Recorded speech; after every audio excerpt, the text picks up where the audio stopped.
We're live. Good evening, and welcome to the final fiscal year 23 budget hearing hosted by the Boston School Committee and Superintendent Brenda Cassellius. Tonight's hearing will be immediately followed by a school committee meeting. I'm Chairperson Jerry Robinson. We will begin with the Pledge of Allegiance. I pledge allegiance to the flag of the United States of America and to the republic for which it stands, one nation, under God, indivisible, with liberty and justice for all. Because this is a remote session, I will ask Ms. Sullivan to please call the roll. Thank you, Chair. Dr. Alkins, Present. Mr. Cardet Hernandez, Present. Ms. Lupera, Present. Ms. Mercer, Ms. Polanco Garcia, Present. Mr. Tran, Present. Mr. O'Neill, Ms. Robinson. Present. Thank you. All members are present with the exception of Ms. Mercer and Mr. O'Neill. Thank you, Ms. Sullivan. Tonight's session is being shared live on Zoom. It will be rebroadcast on Boston City TV and posted on the school committee's webpage and on YouTube. Tonight's meeting documents are posted on the committee's webpage, bostonpublicschools.org/school committee, under the March 16th meeting link. The meeting documents have been translated into all of the major BPS languages. Any translations that are not ready prior to the start of the meeting will be posted as soon as they are finalized. The committee is pleased to be offering live simultaneous interpretation in Spanish, Haitian Creole, Caboverdiano, Cantonese, Mandarin, Vietnamese, and American Sign Language. After the interpreters finish introducing themselves and providing Zoom instructions, we will activate the interpretation icon, the globe, at the bottom of your screen. Click the icon to select your language preference. Will our Spanish interpreters please introduce yourselves and give Zoom instructions in Espanol? Good evening. My name is Luz Barreto, and I will be interpreting in Spanish with Erica Perez and Gabriela Herrera. Buenas tardes, mi nombre es Luz Barreto y estaré interpretando en español con Erica Pérez y Gabriela Herrera. Para oír la interpretación simultánea, por favor busque el icono del globo en la parte inferior de la pantalla y seleccione el español. Si está usando su celular, entre a Zoom, busque 3 puntos en la parte superior derecha, los toca y verá la palabra interpretación. Seleccione el español para oír la interpretación. Muchas gracias. Thank you very much. Thank you. Will our Haitian Creole interpreters please introduce yourselves and give Zoom instructions in Haitian Creole? Thank you, Madam Chair. Good evening, everyone. My name is Sergio Saint-Hilaire, Haitian Creole interpreter. Nous prenons plaisir après-midi encore pour nous présenter au programme ça et que c'est moi-même avec Nadège qui a assuré interprétation en créole pour pas oublier sur une question ou supposé poser et nous-mêmes n'a traduit pour. Et si vous avez besoin d'entrer dans la conversation, ou un globe en bas écran là, ou à cliquer et puis vous êtes capable de participer. Nous souhaitons d'ores et déjà bonne chance. Thank you very much. Thank you. Will our Caboverdiano interpreters please introduce yourselves and give Zoom instructions in Caboverdiano? Good evening, Madam Chair. My name is Armando Monteiro. I'm going to be your Cape Verdean interpreter tonight. Boa noite, senhoras e senhores. Meu nome é Armando Monteiro, juntamente com minha colega Zé, nós sabemos ser os intérpretes de crioulo cabo-verdiano. Para nos acessar a nosso canal, nós estamos na parte inferior do nosso computador, onde tem globo. Nós estamos fazendo clique sobre aquele globo e nós estamos escolhendo a língua de preferência que é crioulo cabo-verdiano. Muito obrigado. Thank you, Madam Chair. Thank you. Will our Cantonese interpreters please introduce yourselves and give Zoom instructions in Cantonese? Thank you, Madam Chair. Good evening, everyone. Terry and I will be your Cantonese interpreter for the meeting tonight. 大家好，我同 Terry 會係今晚係為你哋提供廣東話同步嘅翻譯。一陣間見到個地球嘅時候咧，請揀 Cantonese，咁你就會去到廣東話嘅翻譯頻道噶啦。如果用個手機嘅話，用個3個點再揀更多，咁亦都會去到廣東話嘅頻道噶咯。一陣間見。Thank you so much. Thank you. Will our Mandarin interpreters please introduce yourselves and give Zoom instructions in Mandarin? Thank you, Madam Chair. Good evening, everyone. My name is Wei. Tonight, Maple and me will be your Chinese Mandarin interpreters for the meeting. 大家好，我是您的普通话同声传译伟。我今天和 Maple 会一起为您翻译。感谢今天加入这个会议。如果您需要这个翻译的话呢，请点击屏幕底部的地球仪标记，然后选择中文 Mandarin 选项进入这个翻译频道。如果是使用手机或者平板电脑，请点击3个点，然后选择更多，然后进入这个翻译频道。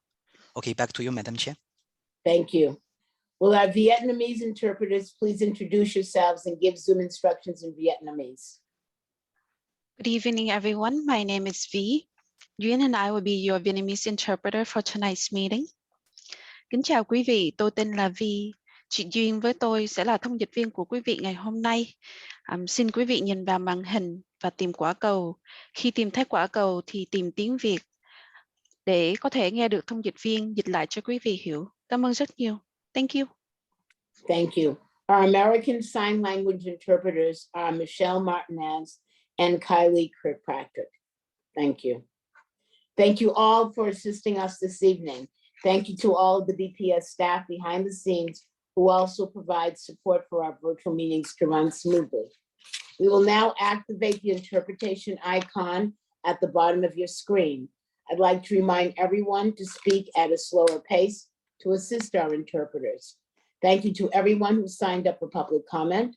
Sign up for public comment closed today at 4:30 p.m.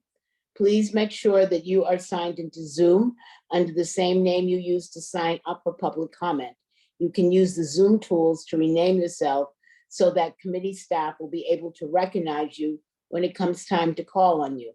Thank you for your cooperation. I'd like to begin by inviting Chief Financial Officer Nate Cooter to provide the committee with the superintendent's final fiscal year 23 budget recommendation. First, I would like to invite Superintendent Casilius to give opening remarks. Ms. Robinson, am I going to do my superintendent report first? Before No, we're leave? in the budget hearing. We're not in the Oh, not in the regular meeting yet. oh, I'm glad that you shared that with me. So I want to just thank you, Madam Chair, for your leadership on this budget, and also all of the school committee members for attending all of the hearings, and then also making sure that they listen to constituent voice, that they have themselves been providing feedback into this budget, and that we have been listening intently to our community. I am extremely excited about this year's budget. It is the third year of the $100 million commitment made by former Mayor Walsh and affirmed by former Mayor Janey and now Mayor Wu and the City Council, who has been very generous in providing additional supports to the Boston Public Schools to support our strategic plan. And that is to ensure that students get what they need. And as Mr. Racine shared with us yesterday, as we are in now are turning the corner on our finishing our second year of the pandemic, these resources are needed more than ever. We've been able to invest in family liaisons, to cultivate trust and to involve communities and to provide direct supports to our families. We added social workers with this commitment so that now we can address mental health needs of our students and address crisis.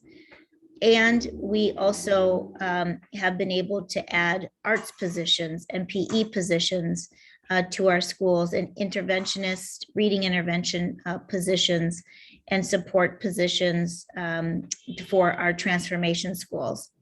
And then with this budget, we are adding to our support team with adding additional counselors at the secondary level. We'll add elementary counselors with ESSER funding.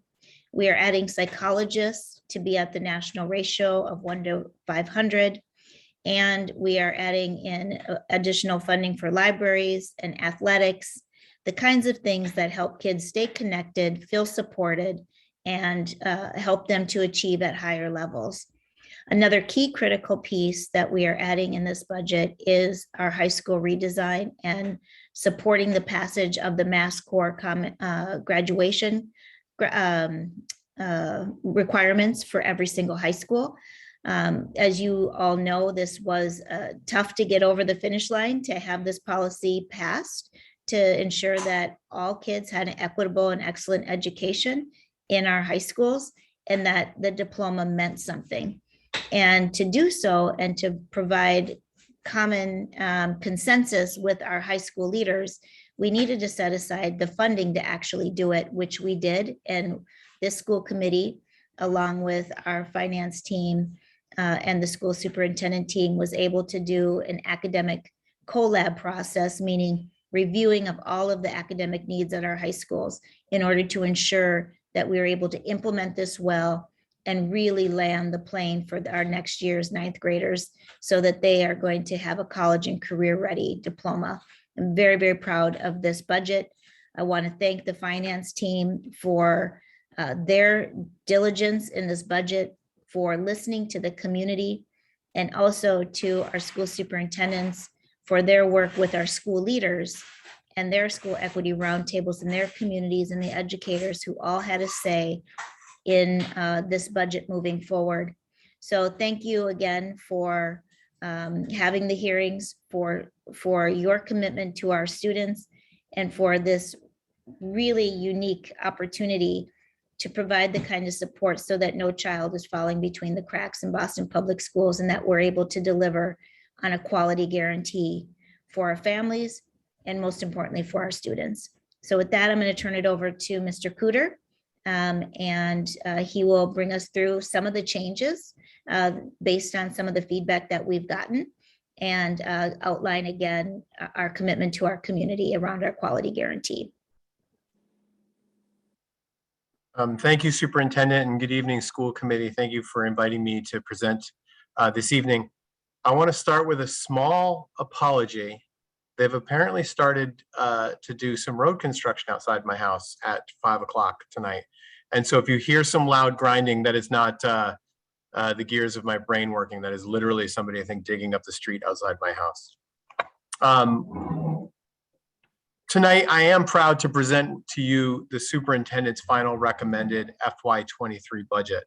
Next week, we'll be asking for your support with a yes vote on a total general fund budget of $1,334,845,508. Over the last 6 weeks, we've heard from members of the community, had many deep discussions with this committee, guided by your thoughtful and insightful questions. And we've also had the opportunity to finalize many school-based budget discussions in partnership with school leaders. Based on those conversations and associated feedback, we are presenting a revised budget to you this evening. I believe this budget represents the best use of resources to support our students and lead our district in the next fiscal and academic year. A large factor in my belief comes from the significant financial commitment from Mayor Wu and the City of Boston. We have leveraged our city's unparalleled financial support to build a quality guarantee. As the superintendent mentioned, this is built based on a 3-year, $110 million operating investment over and above our cost increases. That allows us to build a guaranteed baseline of services across all schools and build a high quality experience regardless of school, program, or neighborhood. This quality guarantee will grow to include student and family supports, curriculum academics, facilities, and enrichments.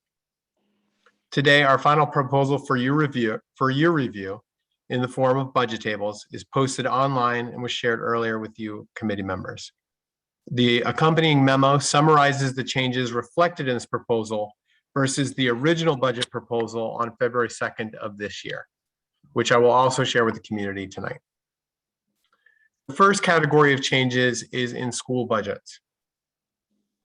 Every year, the initial proposed budget contains a number of additional reserves that we intend to partially liquidate throughout the budget process. These reserves are held in the budget office and are eventually transferred to school budgets. While we're still holding some reserves to be liquidated during the summer and fall based on registration and assignment data, the following funds have been moved from central reserves onto school budgets. In order to accommodate changes to school configurations, including K-8 conversion at the Trotter and King, high schools adding 7th and 8th grades at the Burke and Brighton, we've allocated out $1.8 million. Yesterday, the superintendent sent a letter to the PA Shaw community announcing that we will be adding a 4th grade next school year. That change is not yet reflected in the school's budget, and our team is working with them. The funding for that is currently held in reserve while we work with the school leader to modify their program and staffing. We changed the budget at Madison Park Technical Vocational High School. In collaboration with the school leader, the chief of schools, and the school superintendent, they have decided to limit the enrollment at Madison Park. And as a result, the weighted student funding allocation decreased by almost $600,000. We've also finalized the implementation of the expansion of school psychologists, creating a district-wide ratio of 1 psychologist for every 500 students. This is meeting national standards. This represents 2.3 million in changes and an additional 22 FTE across schools. We've also implemented the library and librarian expansions, 3.6 million, which represents 33.5 FTE to 38 schools. We've also had a number of school-based allocation decisions reviewed by our new school budget review committee, including soft landings, which increased individual school budgets by 2.6 million. Across these 3 areas, school budgets have increased by a total of 9.3 million since the original proposal on February 2nd. 98 schools have seen increases in their individual budgets since that proposal. The second category of changes has to do with central budgets. There have been a number of small changes to the proposed budget for some central departments, more limited in scope and represent mostly transfers between central departments and between account types as we finalize responsibility for projects and the implementation of new investments. The superintendent has also directed the finance team to make several changes to central budgets based on feedback received during this budget process. These changes are not yet reflected in the current budget, but include $1 million in additional funding for the Division of Equity, Strategy, and Opportunity Gaps, support anti-racist strategic leadership cohort, targeted innovative programming, policy consultation, and professional development. There will be $800,000 in additional funding for the Office of Recruitment, Cultivation, and Diversity. This expands several initiatives and helps us proactively prepare for staffing shortages anticipated at the start of school year 22-23. And finally, the superintendent has directed us to set aside $500,000 for the athletics department to expand their central team to support and coordinate district-wide athletic programs.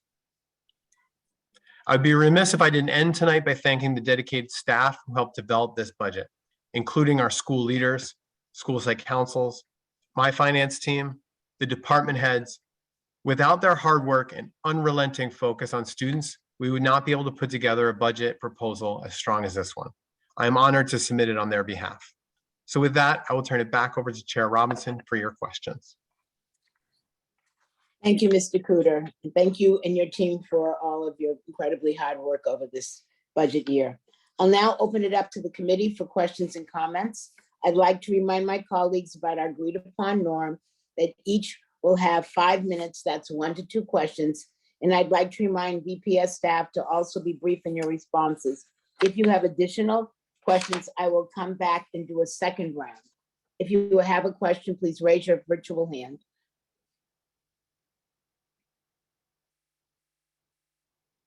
See anybody? Any questions?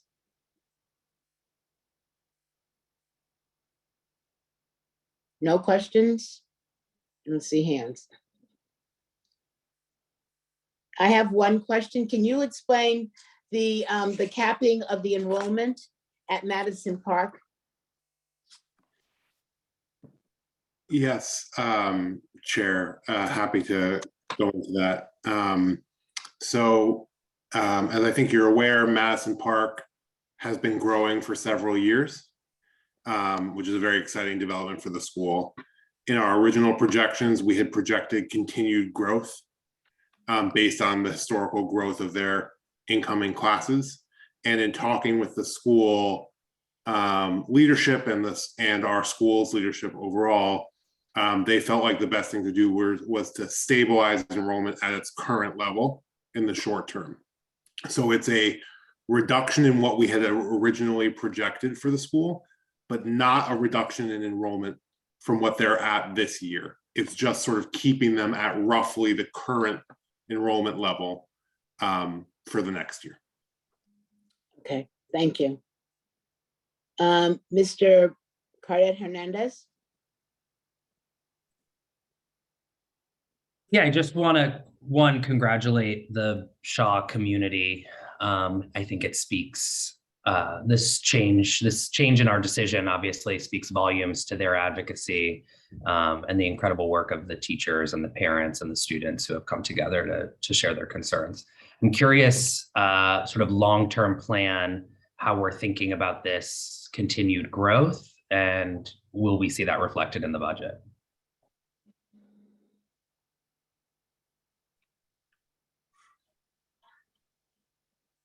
The long-term growth specifically about the PA Shaw and the continued grades?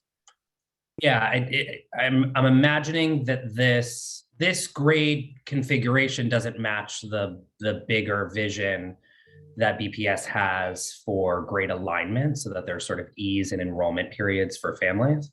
So I'm curious if this expansion to 4th grade, your proposal is it stops there, or will they get the sort of full scale school growth that they've been advocating for? Yeah, this is the first phase for next year to make sure we have some stability and predictability for the current 3rd graders. We need to have an ongoing conversation about the school configuration because they are limited in space. The 2 4th grade classrooms will represent the last 2 possible spaces that can be used in the building.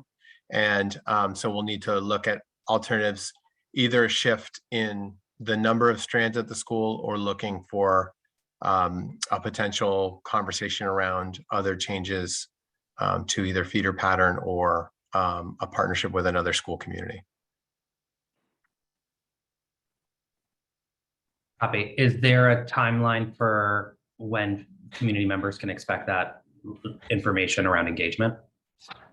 We have a meeting with them coming up here in the next couple of weeks. It was determined. I don't know if Megan is on the call and if they have, if the community's set a date yet or not.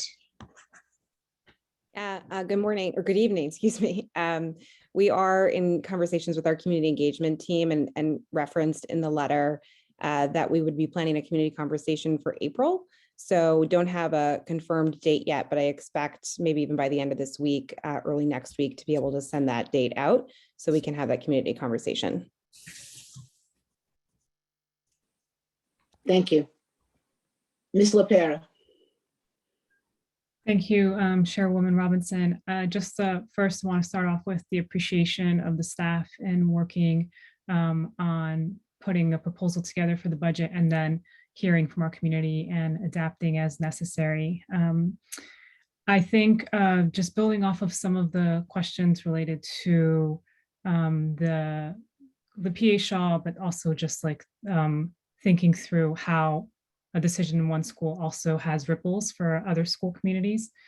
I'm curious to understand if any schools who typically would have received the 4th graders are being impacted, are their budgets being impacted by any changes in projection and enrollment for next year? Currently, the PA Shaw has a guaranteed feeder for the Mildred Avenue K-8, where the students enter in 4th grade. That typically we see somewhere in the mid-teens of students who transfer from one school to the next, so about 15 or 16 students. For next fall, we will be changing the projections of Mildred Avenue to accurately reflect how many students we anticipate enrolling, but we will be also changing their supplement. So in this year where we have held schools harmless, that we are going to be supplementing Mildred Avenue equal to the amount of enrollment loss that they will have. That'll be 1 year for their school. And then we'll need to work with them over the following year to implement the change in enrollment patterns. It also gives us a chance to see how choice in 4th grade shifts, and if Mildred receives other students who now enter in the 4th grade, but we don't anticipate that having a big effect. Got it. Appreciate that. And also just appreciate the fact that we're figuring out ways to support the school communities that would have been impacted in terms of numbers.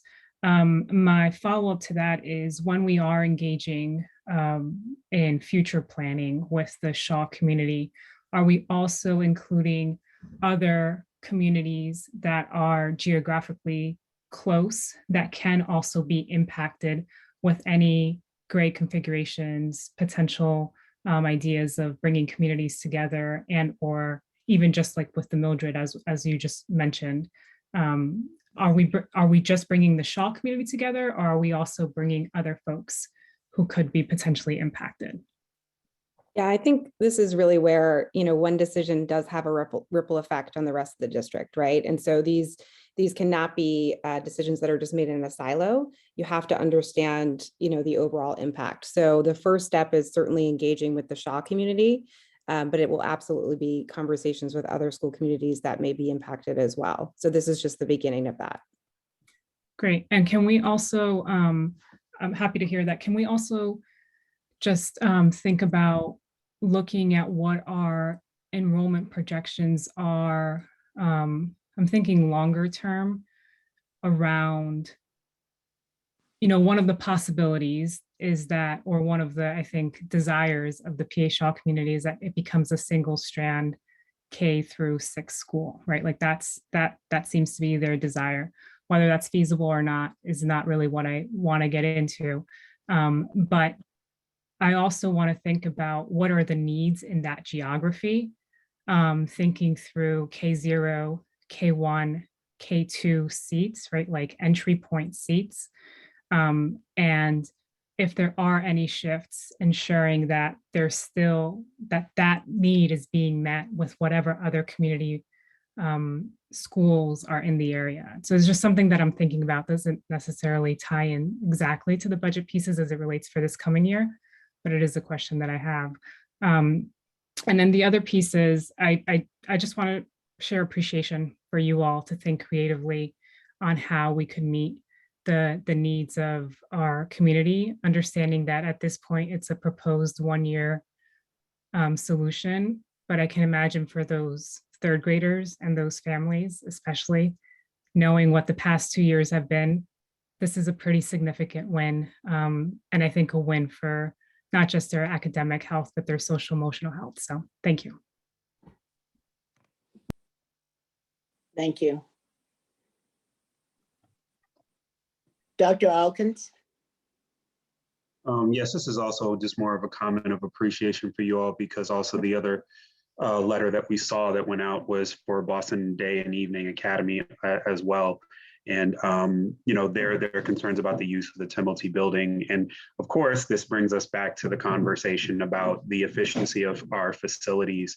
And, this will be a conversation moving through the year. So I'm very appreciative of that, the adaptability of the entire team here. So thank you. Thank you.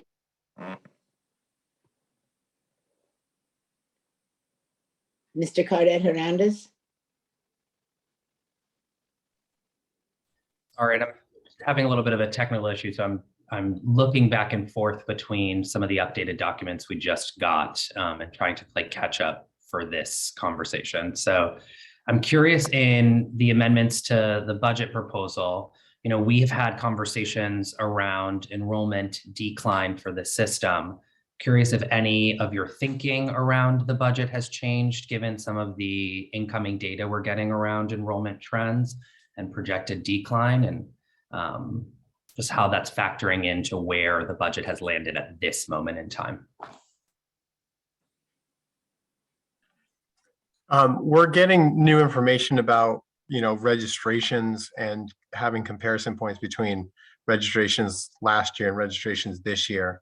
But a lot of our enrollment projections are based on current students and anticipated enrollment for last year based on this, for next year, excuse me, based on the size of the cohorts now.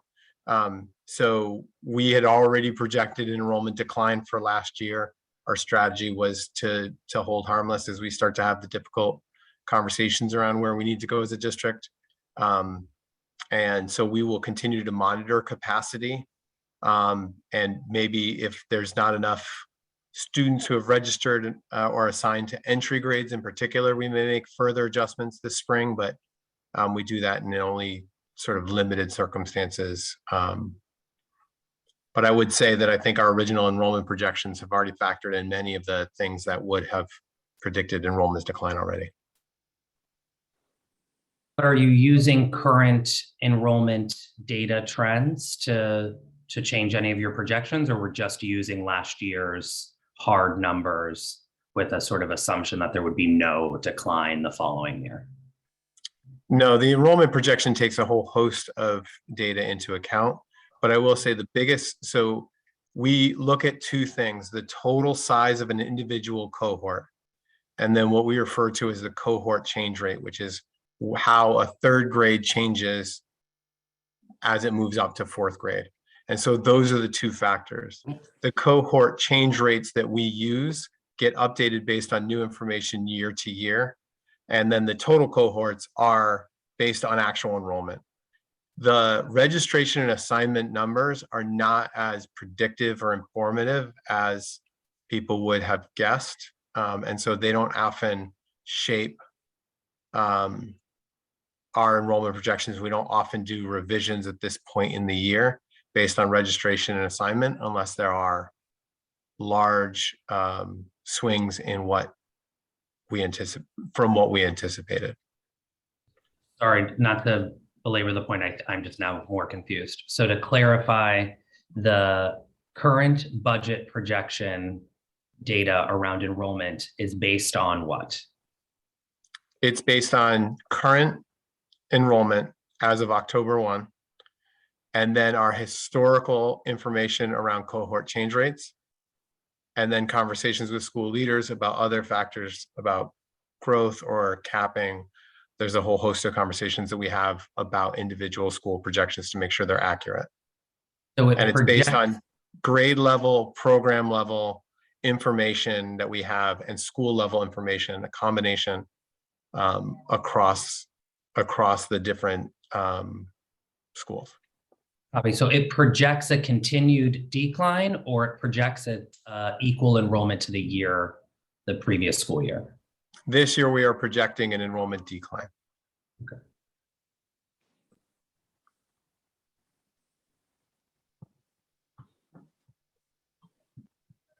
Are there any other questions before we move on to public comment?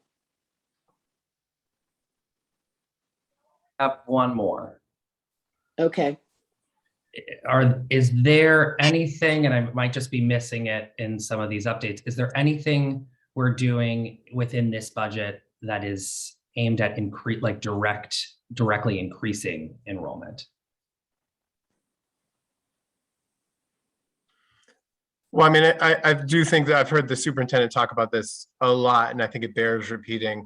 The quality guarantee that we're doing, first and foremost, is a commitment to our communities that you can expect high quality resources, and specific high quality resources regardless of the school. I think there's been a longstanding fear that with enrollment declines, that essential services outside of the classroom get cut, and that's been a reality. So one, I think, and I think this is not a direct campaign or a mail campaign, but we should really spend some time making sure people understand that there are new resources at our schools, new programs, new libraries, new mental health supports at all of our schools. The second thing that we're doing that is a pro-enrollment strategy, to steal the superintendent's term, which she enjoys every time that rolls off my tongue, is grade reconfiguration. We have seen early evidence that moving to a K-6 configuration for our K-5 schools is increasing retention in 3rd, 4th, and 5th grade. And those are traditionally the grades where people start exiting and looking for other alternatives, including charter schools, many of which start at 5th grade. We've already seen some early evidence that people will stay in the district until they figure out what high school they want to enroll in for 7th grade. The 7th grade expansion in high schools is newer, but we're hoping that that is a pro-enrollment strategy to help attract families to our schools at that transition point, and giving schools like Brighton, English, and Burke an opportunity to have students in 7th grade, prepare them for high school, so we see less retention in 9th grade, less dropouts. And then, of course, and I was told to give short answers, and I promised I would, but I'm failing. There are investments that we want to make in and work that's being done with the welcome centers to make sure we're streamlining our processes, and then figuring out ways to really tell our story better and get families out there to know there are great schools out there. And it's, I think if you talk to individual families about their school, it's overwhelmingly positive about the experience they're having, and we need to do a better job of selling that. So I just want to take a moment to say, everyone, you should be registering for K1. You should be registering for K1 or K0 and BPS. We have great programs, great teachers. My 2 children have gone through it. It's a tremendous experience. I'd just like to add just briefly too, that there's money for facility updates, in our buildings as well. And then, the fact that we passed the Mass Core is huge, and that's going to set the standard for the investments that we're making in our high schools. So there'll be PE teachers and art teachers and theater teachers and ethnic studies, and we're doing our focus on native language literacy and the seal of biliteracy and dual language schools. These are the kinds of things that parents, early on in my tenure told me they wanted. And so, I think that that's important. There's also some transportation investments around our operations and our efficiencies there. So I think that those are also going to be pieces that instill confidence with our parents and with our community. And I just wanted to add that we'll actually next week be seeing some of these things that Mr. Cooter and Dr. Caselius are talking about with the update that Welcome Services is going to be providing on enrollment. Just, is my time up, Chair? Yes. Okay. Before we move on, any other last questions from other members? Mr. O'Neill? I would simply add to Mr. Cooter's excellent analysis there of pro-enrollment strategies is along the lines of what the superintendent was saying as well, which is, and superintendents, I notice you smiling when I use the phrase pro-enrollment strategies, but because we do have to be encouraging more families to choose BPS. We have to make the schools strong for them and make them have the reason to make that choice. But cities that have made substantial investment in facilities, including building new schools. And so to get back, Ms. LaPera, to what you were talking about, single strand schools are great and parents love them, of course they do, but they're also extraordinarily expensive to maintain. And with our current building stock, we just don't have the room to have a single strand school and have them have an art room and a gymnasium and a theater and a cafeteria and playroom outside and have an assistant principal and have a school secretary and have a nurse and a counselor, et cetera. And yet parents are torn between loving the small school that they're in because they're used to it and the teacher is great, or having all those other amenities by building new school buildings. And cities that have built new school buildings have seen an increase in enrollment. And there are examples of that across the country of cities that have invested heavily in building new buildings and taken a new approach, have seen parents come back to those districts and choose those districts. So a heavy investment in facilities is another pro-enrollment strategy, along with the others, Mr. Kuda, that you laid out. Thank you. Thank you. Mr. Alkins, Dr. Alkins?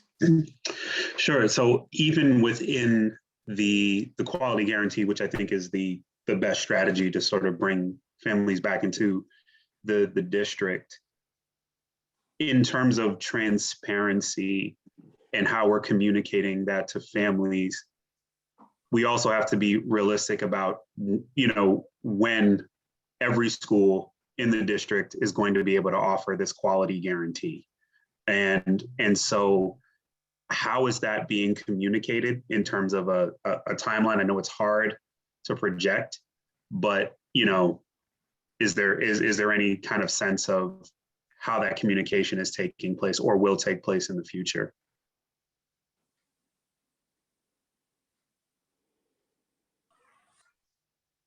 Do you want to go? I was just going to say that we have been building this quality guarantee already.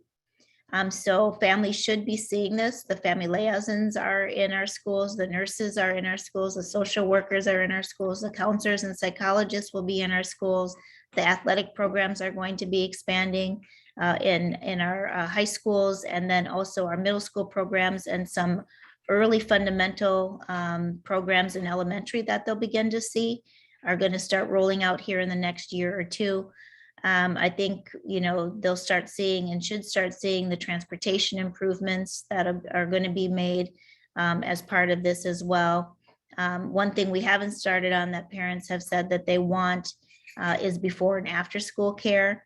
It's a really important piece. It's a next piece of work for the next superintendent to prioritize for our families.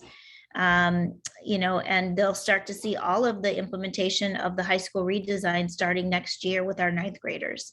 And our upperclassmen will also benefit from additional sections for art, music, theater, and then the renovations to the buildings that will come. You know, potable water is coming, air conditioning is coming this summer. And so those are some things that they'll already see, and they've already been seeing the bathrooms improvements. But the longer term additions like gymnasiums, auditoriums, you know, we are working as a team right now with Bill PPS to work with the mayor's office to, you know, make sure that the public facilities department with our operations department can handle the level of construction that is going to be happening, and that the public knows when their name is on that list of when they're going to get a gymnasium or a playground or an auditorium renovation. One other thing that's going to happen this summer is with the ESSER funding is gardens in our schools. We use some ESSER funding to do outside learning areas and gardens at all of our schools. So I'm really excited about that project. Nate? No, I think you nailed it. I would just add that, you know, a lot of this is work that the superintendent has launched and brought and made possible over the last few years with her hard work. I think our responsibility now going forward will be to really deliver on some of the promises around facilities, which is why we made an investment in our facilities team to build that capacity, our operations team to build that capacity. So I'm excited about that work as well. Thank you. Mr. Cardet Hernandez, do you have another question? Because I think I'm going crazy over here. So help me understand this, Mr. Cooter. The current enrollment, as I understand it, at BPS is around 48,000. But the projected number for the fiscal year 23 budget is 49,000. So I think maybe we're just talking past each other, or I'm missing something, and that would be helpful because I think it would help everyone else who's listening. You said we are projecting enrollment decline, but it looks like we're actually projecting a number of students that is higher than the number of students we currently have in BPS now. Yes. Now, thank you for that question. Understand fully where we are. We're not talking apples to apples. The October 1 enrollment was 49,200 in the district. We don't project to that specific number of total enrollment because we need to project to have enough capacity in every grade, program, and school across the district, which means that what we do is project to what we call the high water mark. That shifts depending on what grade we're talking about and what program we're talking about.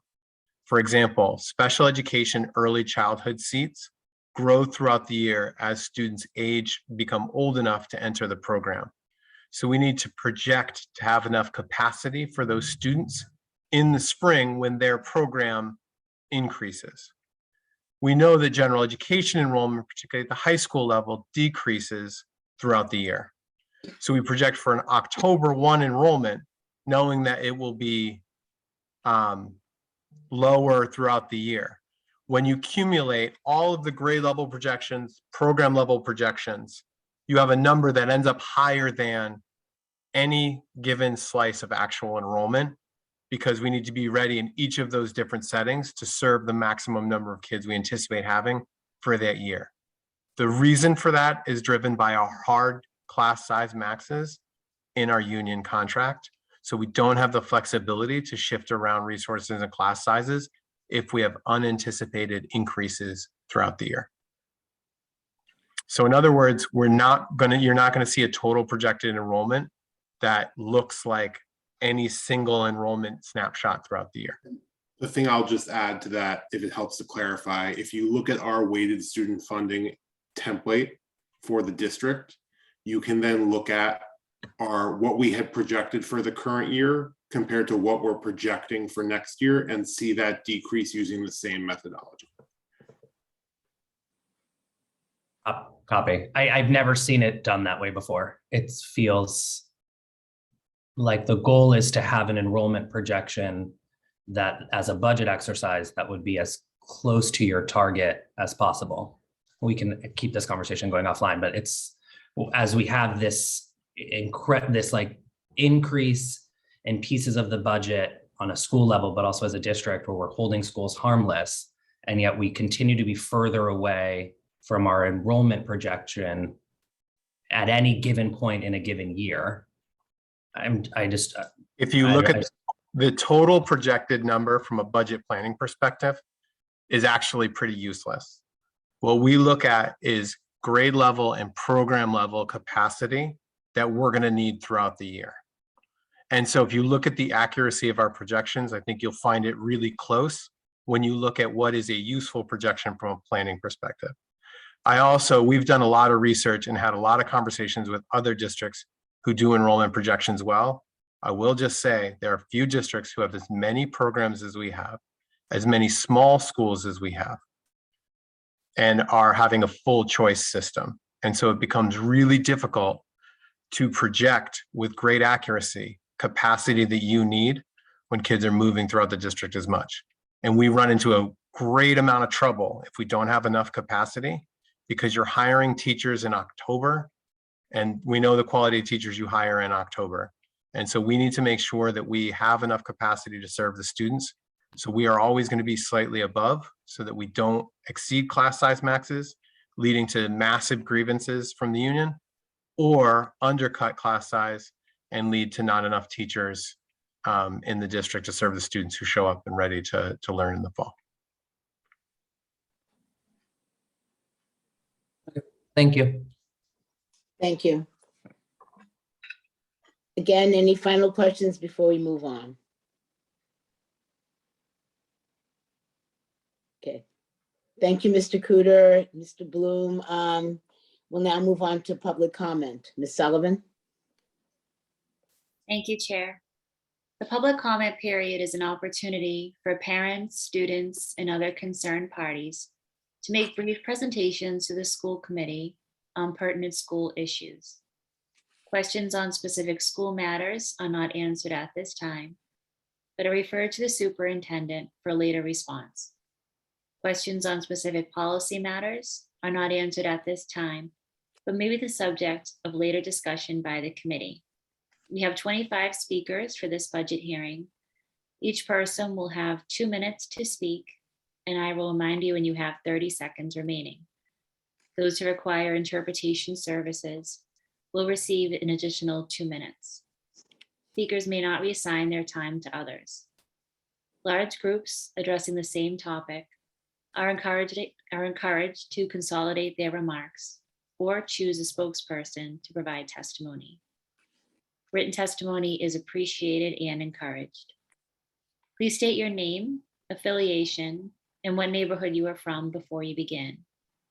Please direct your comments to the chair and refrain from addressing individual school committee members or district staff. When I call your name, please raise your hand virtually in Zoom, and please make sure you're signed into Zoom with the same name that you used to sign up for public comment. That will allow us to identify you when it's your turn to testify. We'll begin this evening with a video with students from the PA Shaw School.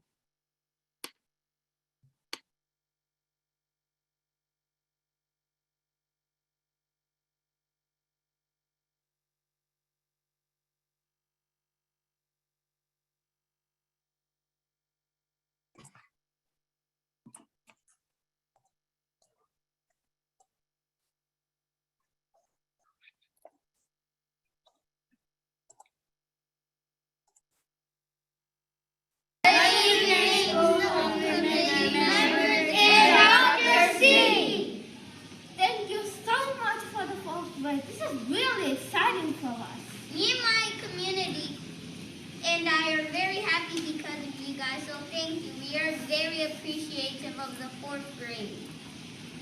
We need to keep growing our school. The school has Ballet Rocks, which is a dance class where we get to learn different movements.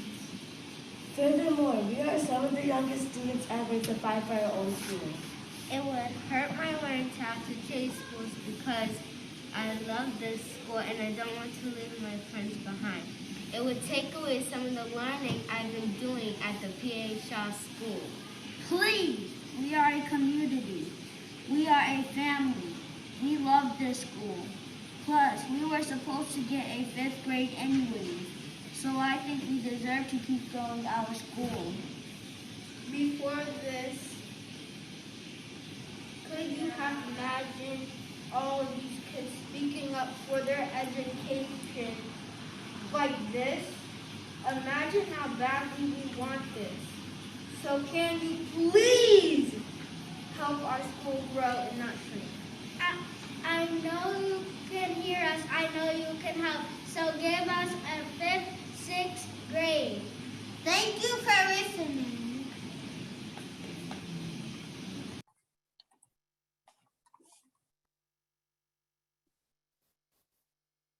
Thank you.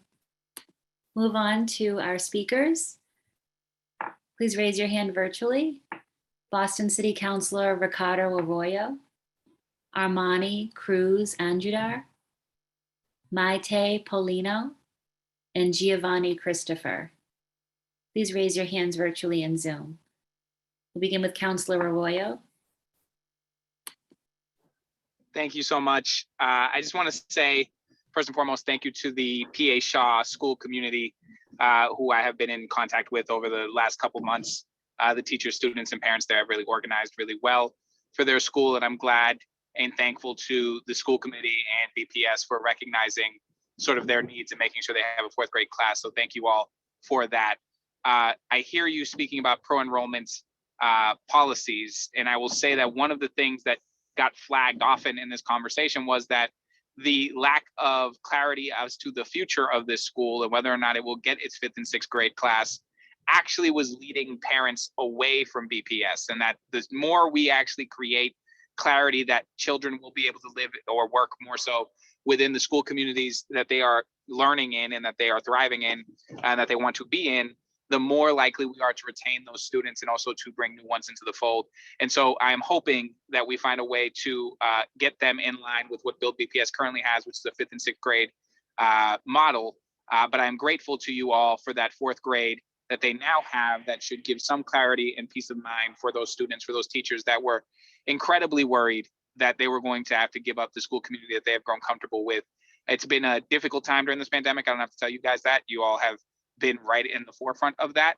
And the school communities that these children are learning in right now are incredibly important, I think, to some consistency that we can give them. So thank you for your work and for really listening to that advocacy and meeting that advocacy head on. And I am hoping that we can see in the future a 5th and 6th grade there. And I'm happy to work with you in any way and capacity that I have at the city council to do that. And so thank you all for your work on the school committee. I appreciate all of you. Thank you to the PA Shaw School, and thank you to you as well, Superintendent Casilius. I know this may be the last time I actually get a chance to say thank you to you for the work that you've done during this pandemic. So thank you as well. Thank you. Thank you, Counselor. Our next speaker is Armani Cruz Aguilar.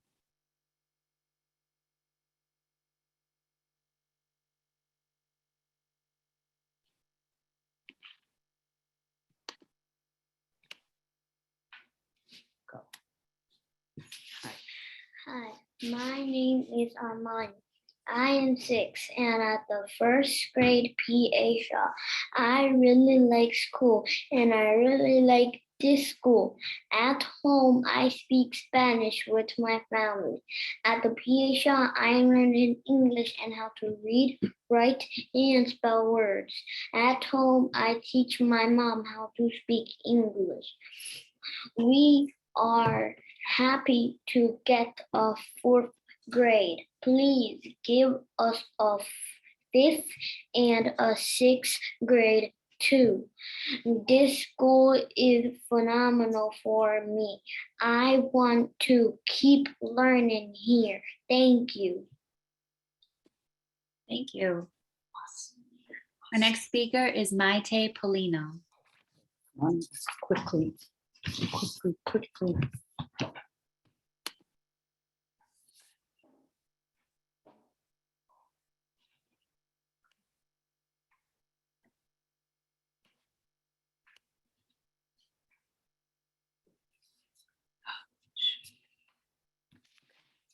Go ahead.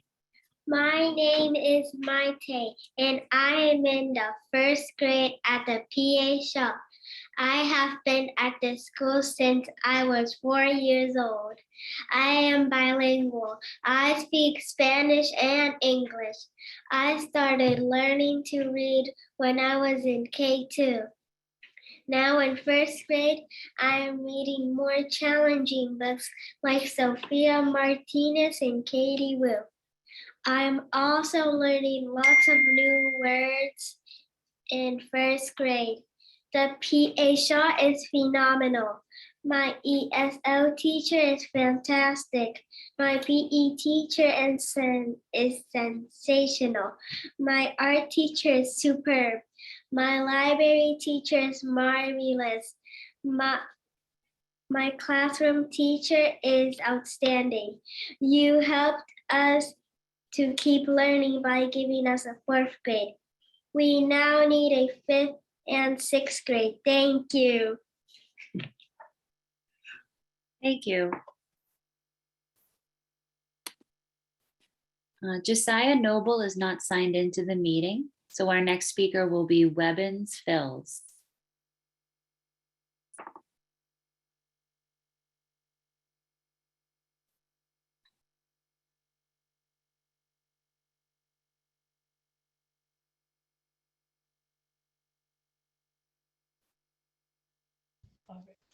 My name is Raymond. I am 6 years old. In the 1st grade, I began at the shop in K1. We learned how to help each other and how to make a community. This year, I am learning how to read. I want to read 100 books, Elephant and Piggy. Books are my favorite. I am learning at the PA Shop. Thank you for giving us a 4th grade. I want to go to the shop. Still, I am in sixth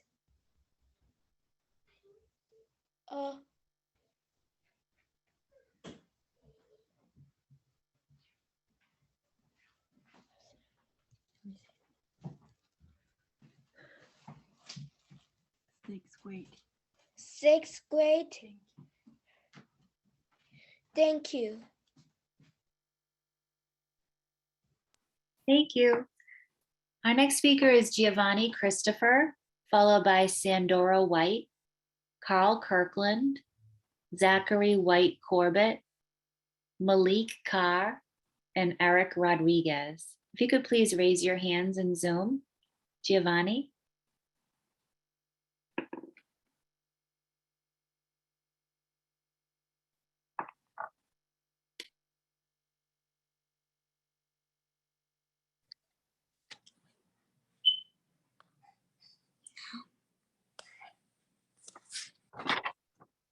Hi, my name is Giovanni. I am 6 years old in first grade at the PA Shaw. One thing I have learned is I have learned a lot this year at the PA Shaw. One thing I have learned is math. For example, today is 115th day of school. I am in first grade and I know there are 11 tens and 5 ones in 115. I could not understand why you could close a classroom in our school when kids like me are learning here. When kids have to transfer to another school, it hurts our learning. Thank you for listening to us and giving us a fourth grade. We also need a fifth and sixth grade. So kids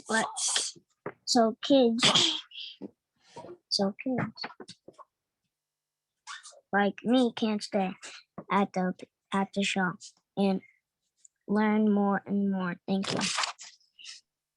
Thank you. Next, we'll hear from Sandora White.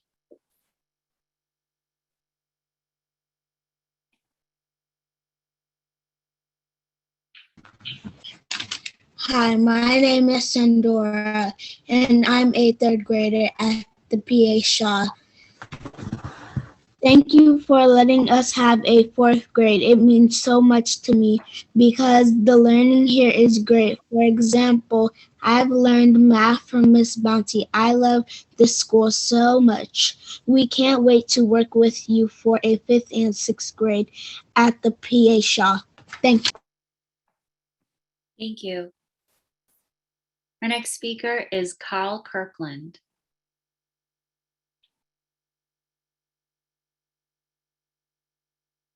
Hi, my name is Carl. Thank you for listening to us and giving us a fourth grade for school year. We can't wait, and I love the P Shaw because the P Shaw is an amazing school. The P Shaw has thank you, and I have been here for 6 years. I overcome challenging here, and I know I can continue to do child's work here. So that's why I'm ready for my at the PA Shaw. I'm finding good things. I'm at in third grade. I have learned I'm really good at multiplication. Do you know that 7 times 3 equals 21, but 3 times 7 also equals 21, and 21 divided by 7 equals 3, and the 21 divided by 3 equals 7. I will be able to use these in my real life. I want to add more grades to the page and kids can learn new different math problems. Just like an important fact family I just told you in the last paragraph. It is your job to make my episode equation that just complete. So thank you for listening to me and all my friends who wants to be here for longer. Thank you. Thank you. Our next speaker is Zachary White Corbett.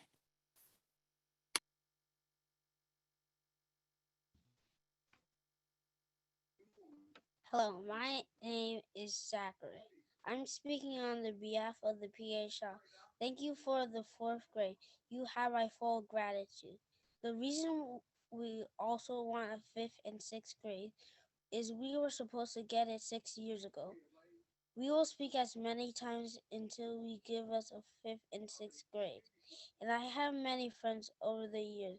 They supported me and I supported them. Then I went up from the kindergarten to 1st grade to 2nd grade, learning new things. This year I learned this would be my last grade, so I'm fighting for a 5th and 6th grade. Thank you for your time. Thank you.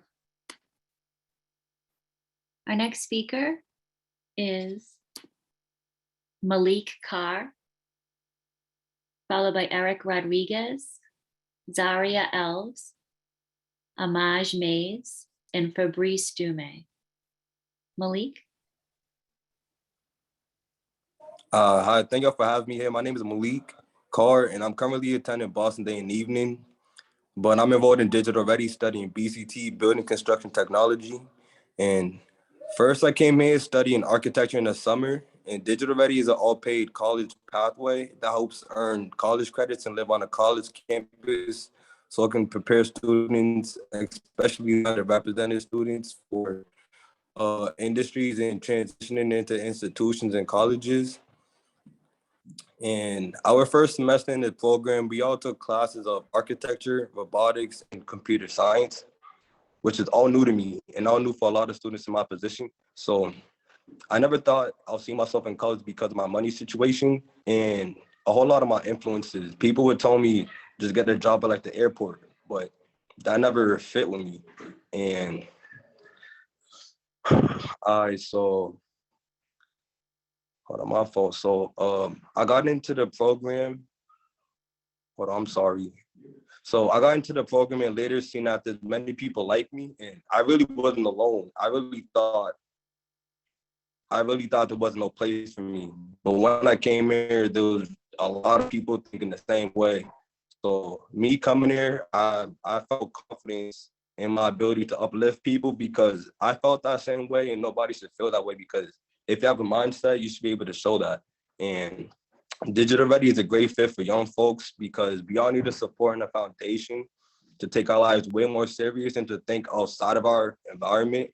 And the more students that do attend this program of Digital Ready, the better we could change the name of Boston. And I really appreciate y'all having me here. Thank you.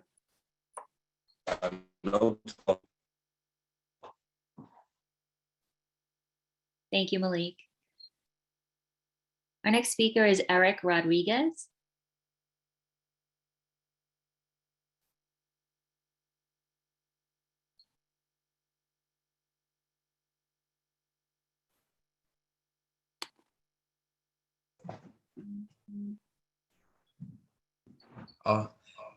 Hello, everyone. It's a pleasure to be here. My name is Eric Rodriguez. I am a Mexican-American graduate from English High School. I'm also part of Digital Ready and also part of the Student Advisory Board. So my experience about being in this program has been really good. It has a lot of impact in my life, basically in my process in high school and my life here in the US. So basically focusing more in my field, that is engineering. I also enjoy engineering and designing. And my experience started when I was in high school. I was in English high school taking my senior year. I didn't know speak English at all. I was struggling a lot with my writing and my reading and also classes. But that didn't stop me to keep going with my dreams, going to college and find a way how to continue with my life. So I decided to join Digital Ready as one of my most biggest opportunities that I ever have here in the US. I joined it. I decided to challenge myself and take the college classes, even though that I knew that I was not going to understand really well the situations and having experience with college people. I just tried my best. I did everything. I passed my college classes. I enjoy internships. I enjoy events like robotics, competitions and other areas, architecture, engineering, and also designing. I enjoy all that stuff and I learned a lot. And I think that for people who want to join this is a really good opportunity. It give you a lot. It give you a lot of support, and it's really good. 20 seconds. Yeah, so I really enjoy it, and I really appreciate your time. Thank you so much. Thank you. Zaria is not signed into the meeting, so our next speaker will be Amaj Mays, followed by Fabrice Dume, Isaac Diaz, and Yahaira Alvarenga. If you can please raise your virtual hand. Amaj?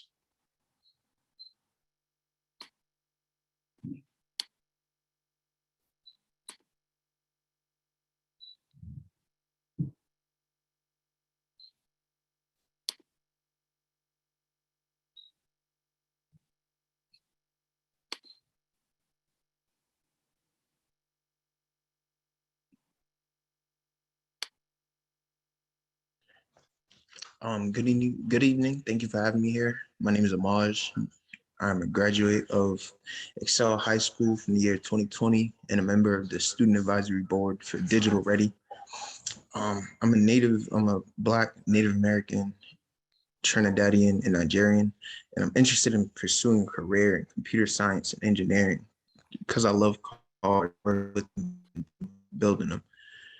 My experience with Digital Ready has been great and it's helped me grow to figure out what direction I want to take my life in. The program is a pathway program designed to give young and underrepresented and underprivileged BPS students many different STEM opportunities. I like how the hands-on activities are easily scheduled and, well, I like the hands-on activities in the easily scheduled help sessions, along with we got a gym and a workout gym.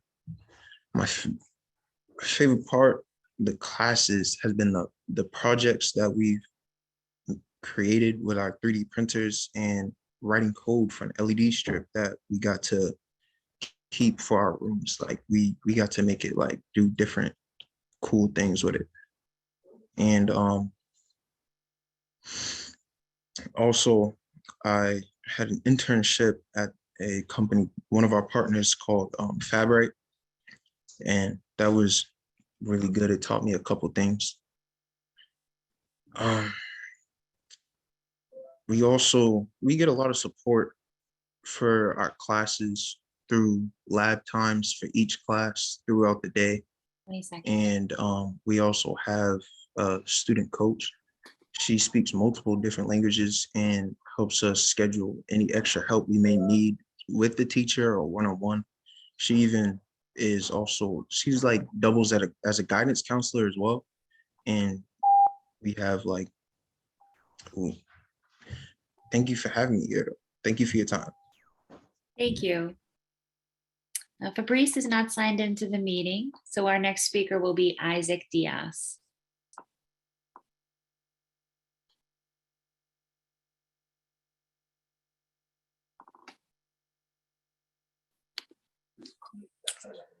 Hello, everyone. My name is Isaac Diaz. I'm Cape Verdean. I graduated from the Community Academy of Science and Health year 2021. Excuse me, Isaac, you're supposed to turn on your camera for us? Perfect, thank you. Oh, I'm sorry. Oh, my camera is not staying on? Oh, if you're using your phone to read, that's fine. Oh, yeah. Okay. So I graduated from Community Academy of Science and Health in 2021. I'm a first year Digital Ready student and current member of the Student Advisory Board. Me personally, I'm interested in pursuing digital design, architecture, and building construction technology. My experience with Digital Ready has been super fun, full of experience gained and with teachers and amazing students on the program. What is different about the program is it includes the students on the process of designing new ways that students can learn and find better ways to bring information that so the students can learn subjects that they're interested in. And also the program is not only for students with good GPA, but also the students have low performance in high school. That during the program, they show good performance. If they show good performance, we can boost their GPA so they can be able to attend colleges that accept students with certain GPAs. My experience with digital ready has been different from my high school because the school here, they teach you what is in the program, and digital, yeah, it includes their schedule and what the students also want to learn. My favorite part of the class has been the hands-on activities, and it has been super fun. And one of the projects, has my early colleague was stating that LED project. I use a PIR sensor that was like a moving sensor. Yeah, I have in my room also. I get in the room, the lights turn on. It's super cool. And was one of the projects that was a coding project in engineering. So some of the supports we receive are coaching, therapy if needed, and one-on-one sessions with the teachers. Extra sessions, let's say that. So what helped this already has helped me grow a lot. Excuse me, Being I'm sorry, I'm afraid you're past your time. If you could please wrap up. Appreciate it. Thank you for your time. Thank you. Our next speaker is Yahaira Alvarenga, followed by Sarah Cherry Rice, then Sanika Forsyth, Mike Heichman, Tom McGinnis, and Carla Johnson. You can please raise your virtual hand and check to make sure that you're signed into Zoom using the same name that you signed up for public comment with. Yahaira? Yes, thank you very much. So good evening, everyone. My name is Yahaira Alvarenga, and I'm a second-year college student at Bunker Hill Community College, majoring in criminal justice. I live in East Boston, and I'm an alumni of Fenway High School, and I have been involved with Social Latina for the past 5 years, beginning as a student and now working as a civic engagement program assistant. I'm part of the alumni cohort who has been pushing for immediate funding to the implementation of mental health support, restorative practices, and policy reform in BPS as part of our restorative justice campaign. We have seen a drastic change in young people's mental health needs due to the impacts of the COVID-19 pandemic. So my question is, how can we actually use the whole school to address this issue and implement restorative practices to help our students with the mental health and social issues they are facing? Yeah, if you could please just slow down just a little bit for our ASL interpreters. Thank you. Absolutely. Thank you for letting me know. Our focus in BPS should be youth development, not punishing, outcasting, and turning them away when they need the most support. BPS needs to review the code of conduct to further revise the disciplinary protocols with teachers, administrators, and the district implement. Any changes should be better reflect restorative instead of punitive responses to students' behavioral or academic issues in the classrooms. I'm sure everyone knows what the issues our young people are facing right now, and as a BPS alumni myself, I do think that there should be consequences and accountability for young people's actions, but through an approach that helps the students reflect on mistakes and includes getting the resources our young people need and included but not limited to, including mental health counselors, guidance counselors, social workers, and family liaisons. 20 seconds. We are asking for BPS to form a working group that includes not just administrators, but also students, parents, teachers, and other community stakeholders to review current school resources officers' roles in an effort to ensure a transparent and equitable process for hiring. From our research, we currently have 107 counselors serving as a district that includes 27,300 students in grades 6 to 12. There is a contractually mandate rate in one of the counselors for every 300 students in BPS high schools. This represents a citywide average and therefore does not apply to every school in the district. In fact, more than 50% of the Boston public school populations are currently without the appropriate amount of licensed school counselors.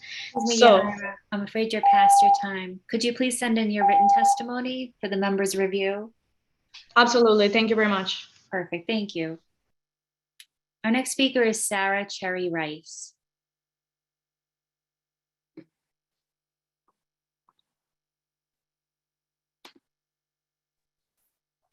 Oh, hi, good evening. I'm actually gonna give my time to Zaria. I think she was skipped earlier in the lineup, but maybe I can come back afterwards. Good evening, committee. My name is Zaria Alves, and I am here on behalf of Digital Ready. I graduated from Cash in 2020, and I'm a student and current member of Digital Ready Student Advisory Board. I also serve as a lead design facilitator. I'm interested in pursuing careers in architecture and entrepreneurship. I found an interest in creating and designing products, whether it be building or improving communities and creating new inventions. I currently live in what we call a living learning lab on Mount Ida campus, which is owned by UMass Amherst. My experience with Digital Ready has been great. I had the opportunity to take UMass classes in Digital Ready Studios in both of these pathways. What I like about the program is a collaborative effort with the community through partnerships and school community. I feel as if, excuse me, I feel as if leadership roles have been able to obtain and help me stay connected and involved with Digital Ready. Digital Ready has supported me in creating digital portfolios and preparing for industry jobs. The program has really given me the space to work and collaborate with students with similar interests and focuses. My experience at Digital Ready has been different from my high school because it has helped me obtain new knowledge on digital fabrication and design, which my school did not offer. Some of the support we receive are coaching sessions and support labs. We have one-on-one tutoring sessions. Some of my favorite features of Digital Ready is our mini lab in the dorms where we have 3D printers, regular printers, and creative spaces outside of our classrooms. What I hope to do in the next few years is attend university, work in industrial settings to help people of color. We are here to request funding to help grow and support Digital Ready's work with Boston Public Schools. Thank you for your time. Thank you. Dr. Rice? Hi, it's nice to see all of you again. My name is Dr. Sarah Cherry Rice. And I know this, just this Monday, we put in our formal prospectus asking Superintendent Casilius, as well as the Boston School Committee and the Boston Teachers Union to help us expand these early college pathways here in the city. As you've heard from many of our students and our student advisory board members, this is work that cannot wait.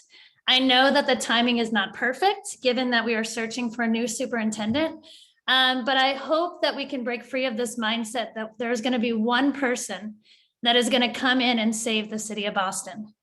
Rather than waiting for the perfect leader, I propose that we invite students, our student advisory board, our families, community, and industry partners into our school. Since we started this work almost 7 years ago, there have been 3 superintendents. The superintendents have come and gone, but this community of industry partners, of families, of teachers and guidance counselors, social workers, community organizers, and policy advocates have been working at least 7 years in the 7 years that I've been here. I'm hoping to expand high quality early college and community pathways here in the city. Right now, we have an opportunity to expand these pathways, and it needs to happen now. Our students and families need to know that they'll have access to these pathways in the coming fall and need to be able to make decisions. And we cannot wait any longer. So we are asking that you allocate some of the ESSER funds to support us over the next 3 years so that more students can have access to these pathways in the city. Thank you. Our next speaker is Sanika Forsyth.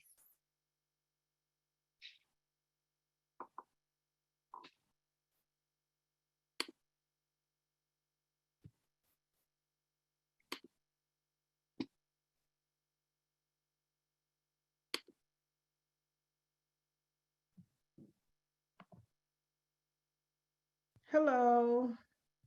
Good evening, everyone. Good evening. My name is Sanika Forsyth.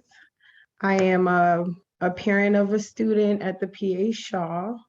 And I just wanted to say thank you for inviting me and giving me the opportunity to speak to you all. I'm a veteran of the BPS system as well myself, from elementary to high school as well. And I just wanted to say I appreciate everything you guys have been doing over the years, for the students and the families, and also that you guys decided to give the school the 4th grade. And I hope you will continue to help the school grow, to do 5th and 6th grade as well.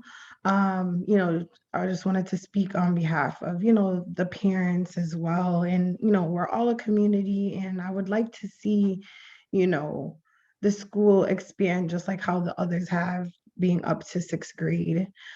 It's very convenient for, the families for it to be right where it is in the city. The location's convenient, the time is convenient for us parents, as well as, I like the changes that you guys have made with, bringing in all these different programs to support us as parents, as well as the students.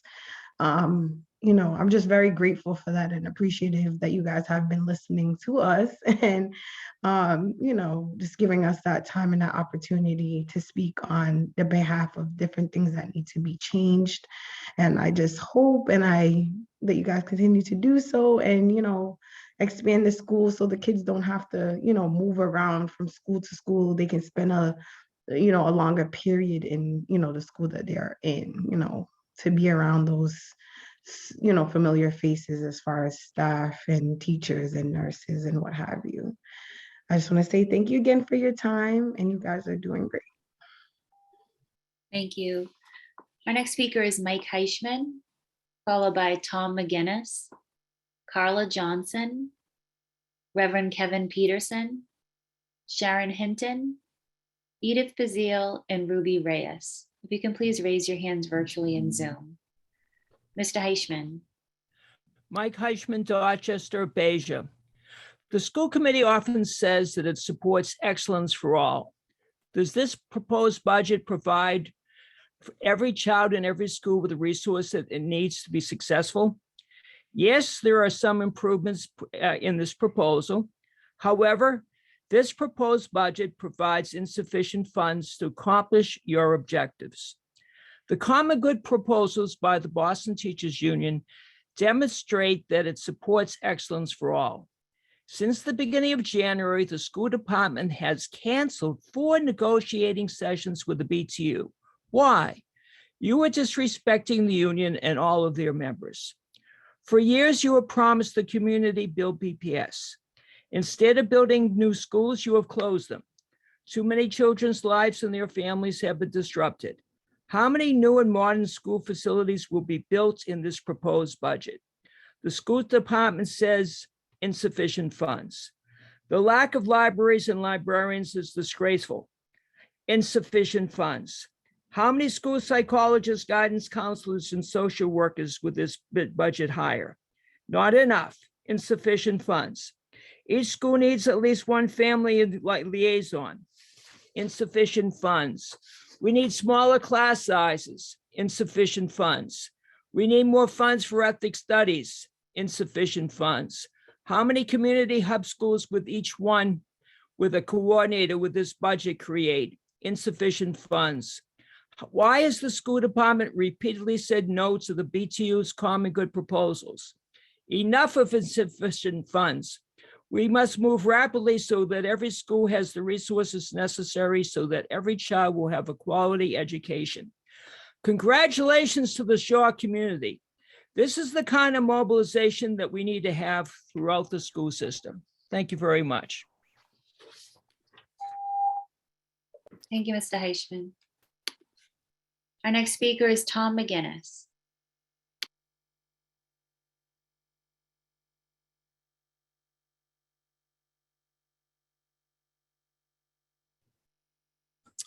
Hello, my name is Tom McGinnis. I'm from Rosendale and a former BPS student. I currently work at E-Inc, leading science programs in several schools throughout Boston and Cambridge. I go to many great schools through the course of my week, but I'm always looking forward to my day at the PA Shaw. Without fail, I am greeted by every single student and staff member that I pass in the hallways, whether they know me or not. This alone is testament to the amazing Shaw way. In the classroom, I am regularly blown away by everything the students know, as well as their reading and writing abilities. We at E-Inc are excited to hear about the addition of the 4th grade. Regarding a 5th and 6th grade, a school like the Shaw deserves a long-term plan that will allow students to stay. Being in these classrooms makes me feel extremely hopeful about the future of our community and the city. The passion for learning that is instilled in Shaw students is something I know many BPS schools strive to achieve. I personally went to an elementary school with a science lab, and I learned far less about science than the students I work with, even prior to my lessons. What I've seen at the Shaw shows me that amenities like labs aren't necessarily what makes a good school. Going forward, the Shaw community deserves a plan that will keep their community strong. Our city needs more seats at schools like the Shaw, and I hope you work with their community to make that happen. Thank you. Thank you. Our next speaker is Carla Johnson.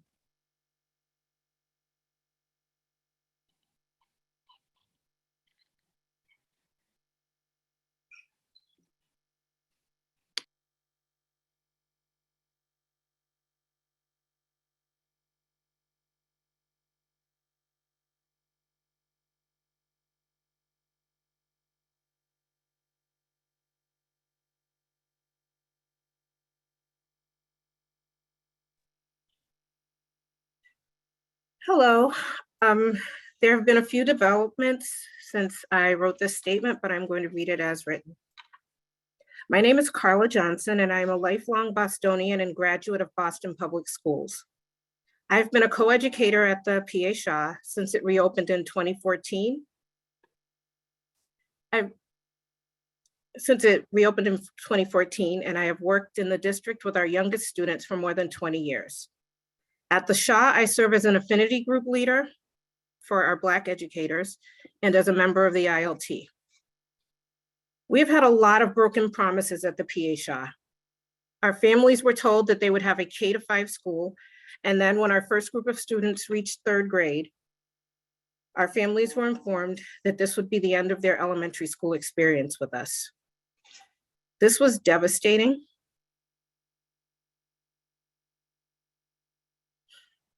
To our families, our students, and to our entire community. It is hard for me to understand why BPS would think that this is an honorable way to treat families. It matters that our school remains a community school for the children it serves. We have an award-winning library program staffed by our stellar librarian at a time when many schools don't have a library. Our students have Black art and PE teachers who are examples of excellence, and our families have spoken to you about how the Shaw feels like a family as a result of the partnerships that we build together. We have equity and anti-racism at the core of everything we are doing as a faculty and as a school. This is showing through in the way that our students are advocating for themselves and for their community.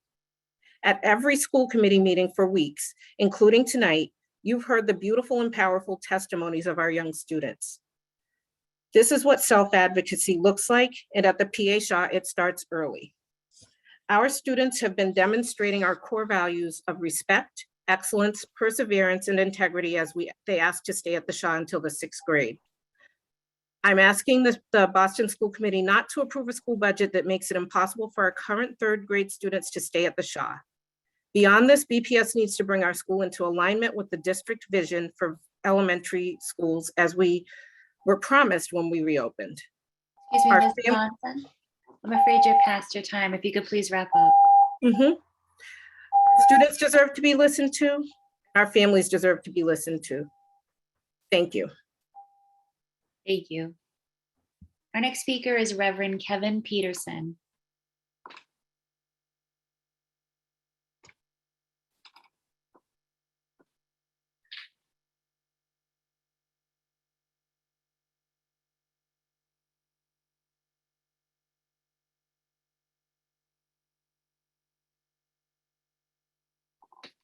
Okay, sorry about that. Can you hear me? Yes, good evening. Good evening. I'm just going offline to pull up my letter. You can probably still see me? Yes? We cannot see you, no. Okay, well, I don't think I'll be able to use the video. I just want to read this letter into the record, please. Okay, sure. Dear Chair and members of the Boston School Committee, thank you for taking my testimony this evening on behalf of public education. It is an honor to address this body, which has so much authority in determining the life chances of students and the viability of families in Boston. My name is the Reverend Kevin C. Peterson. I live in the Dorchester section of Boston. I am a democracy activist. More importantly, I am someone who supports public education. I am testifying in support of the Shaw Elementary School this evening because it represents an important institution among the many good public schools in Boston. I'm writing in support, I'm testifying in support of the Shaw as it goes about the important task of providing quality and consistent education opportunities at the school. In recent years, the school has been considered a place where budget cuts could be made. I'm happy to hear the recent decisions that ensure that the Shaw continues as a place where families and students can thrive into the future. This morning, I attended a rally at the Shaw School and was pleased to see an extraordinary turnout of students and parents. The students reveal how they are so very much part of the city's vision around equity and creating a better Boston. Please note that nothing is more important than having the Shaw serve students from the pre-kindergarten to the 6th grades. Please do all within your policy powers to make this goal a reality so that the familial and pedagogical needs of the city and this specific community are met. Thank you very much for listening to me. Thank you, Reverend. Our next speaker is Sharon Hinton.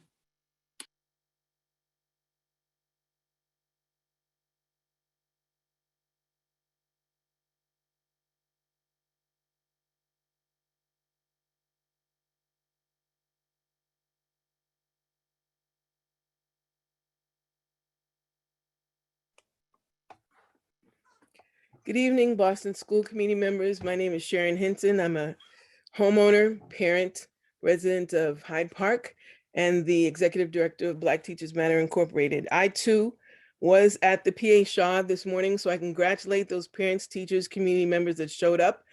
But frankly, I am tired of going to these kinds of rallies. I remember this at the Timilty, this at the Trotter, this at the Jackson Man. There are so many different schools that have gone through this, and it's heartening to see what happens. So thank you, Boston School Committee, for approving this, and the superintendent. But why are Black and brown teachers, parents, and schools and students forced to do this kind of stuff when we're fighting for our schools? I attended Boston Public Schools until the 6th grade, and then I went to Beaver Country Day School and graduated at the top 5 percentile of my class. There is a backwards motion that is happening here that's disheartening. This past weekend, we had part 2 of what's going on with Black teachers, and we heard from Black teachers and administrators from across this country. I encourage all of the school committee members to look what is happening in Chicago, and what has happened in Chicago, and what has happened in New Orleans, and in New York, and the LA Unified School District. This is not just happening in Boston in terms of not being able to retain educators, Black educators. And so I have a couple of questions. One is, where are the students going? These 5,000 students, why are they leaving? Is anybody actually studying why we're losing so many students in such a short period of time? Because if you don't know why they're leaving, you don't know what it's going to take for them to come back. The other thing is, why are we cutting technical vocational education? Black and brown students are disproportionately affected with student debt. And if you are in a trade, you make a good living and you are not saddled with student debt. So I encourage you to increase that. I got 10 seconds, increase that. Take that cap off of the technical vocational schools and invest in technical education. Again, thank you. You guys are doing a good job. I know it's rough. Sorry to see Brenda go, but we got to do what we got to do. I'm with you. Bye-bye. Our next speaker is Edith Bazile.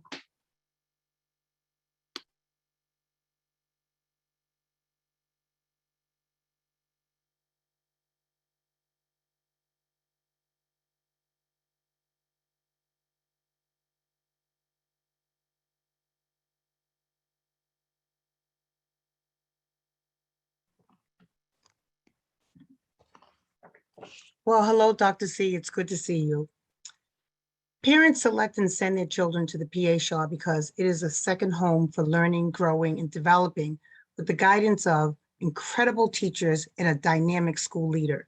They instill a passion for learning and the literacy that should be modeled throughout the district.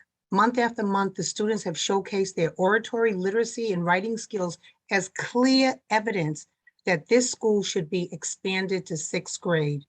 The pride they've demonstrated in speaking up for their school, the civic action these students have engaged in to advocate for their education is what we call democracy.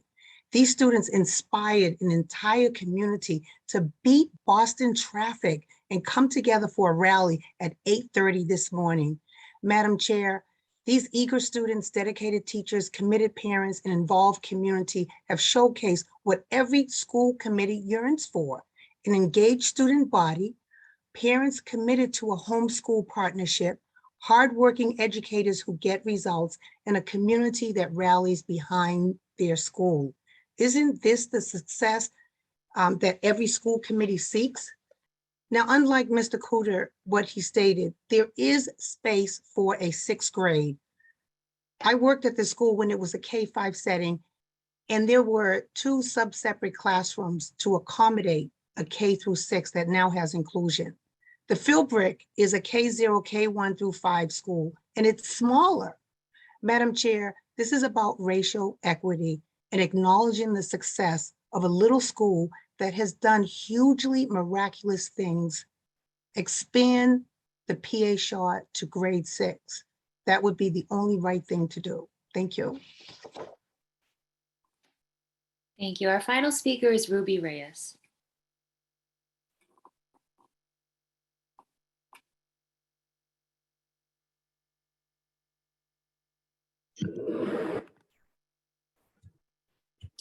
Good afternoon. My name is Ruby Reyes, and I'm the Executive Director of the Boston Education Justice Alliance.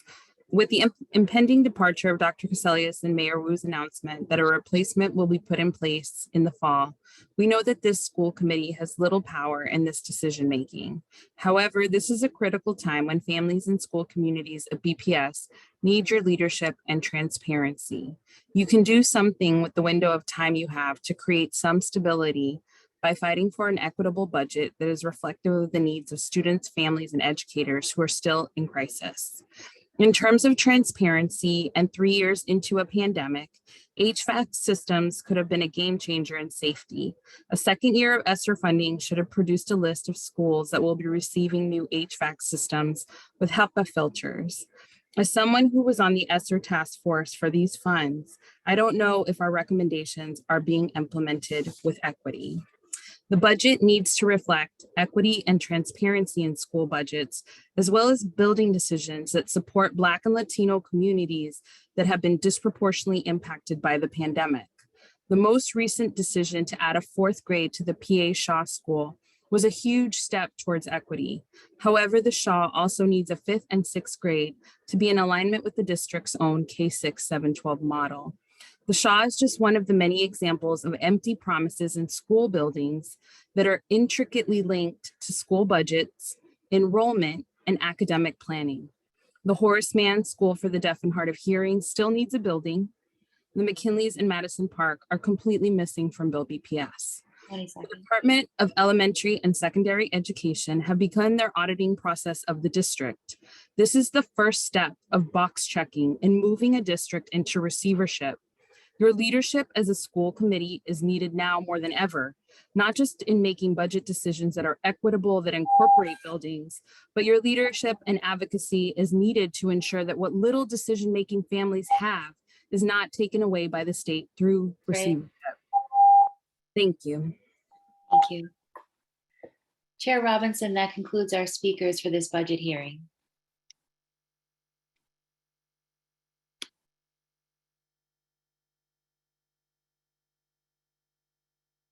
Madam Chair, you're muted. So sorry.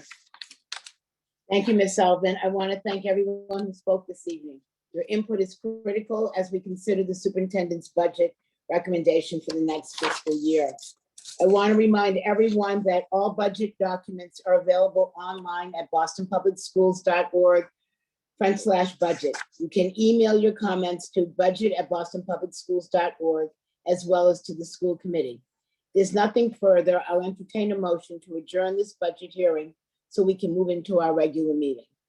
Is there a motion? So moved. Thank you. Is there a second? Second. Thank you. Is there any discussion or objection to the motion? Ms. Sullivan, will you please call the roll? Dr. Alkins, Yes. Mr. Cardet Hernandez, Yeah. Ms. Lopera, Yes. Ms. Polanco Garcia, Yes. Mr. Tran, Yes. Mr. O'Neill, Yes. Excuse me, yes. Thank you. Ms. Robinson? Yes, Thank you. It's unanimous. thank you. We'll move right into tonight's school committee meeting. We will move on to the approval of minutes. At this time, I would like to entertain a motion to approve the minutes of the March 2nd, 2022 school committee meeting as presented. Is there a motion? So moved. Thank you. Is there a second? Second.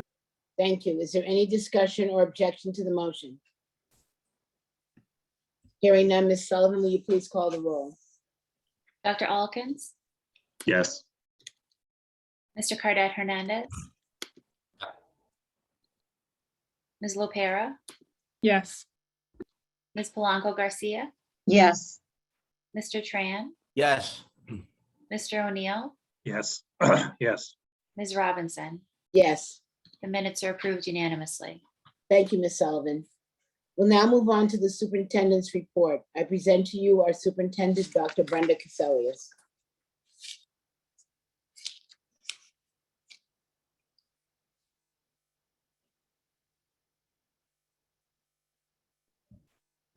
Thank you, Madam Chair, and thanks everybody for joining us tonight and being with us for both the budget hearing and then patiently waiting for tonight's business meeting. We have a big agenda today, so I'm going to be very brief with my superintendent's report and just give some key updates. I want to first start tonight's report, of course, with an update on the deeply troubling incident that happened at Tech Boston last night. Last night, a group of students and staff were getting ready to get on their bus in order to go to an event at the Tech Boston campus. And a suspect shot at the bus, resulting in the injury of a student and a staff member. Schools have got to be safe places for our students and our staff. And I'm just heartbroken that our students and staff have experienced such trauma and on top of an already really difficult couple of years. And we are definitely committed to doing all we can to support the Tech Boston Academy school community right now. I am really grateful to report, however, that both the student and the staff member are recovering well and none suffered life-threatening injuries. I've been in contact with the school principal, Nora Vernaza, and also Mayor Wu. Yesterday evening, we were there on scene, and so was my staff, Deputy DePina and Chief Coakley Grice, alongside the Boston Public Police Department, and Mayor Wu came as well. And we were able to talk directly with folks at the school. And then Mayor Wu and I did a press conference, which you probably saw on the news. And then we went to the hospital to visit the victims and provide support to their families and to them as well. And then this morning, we were able to meet with the staff at 8 o'clock this morning. We had decided to close school, have staff up there provide emotional support. I can't thank our crisis team enough. And the leadership team at Tech Boston Academy, that is just fantastic.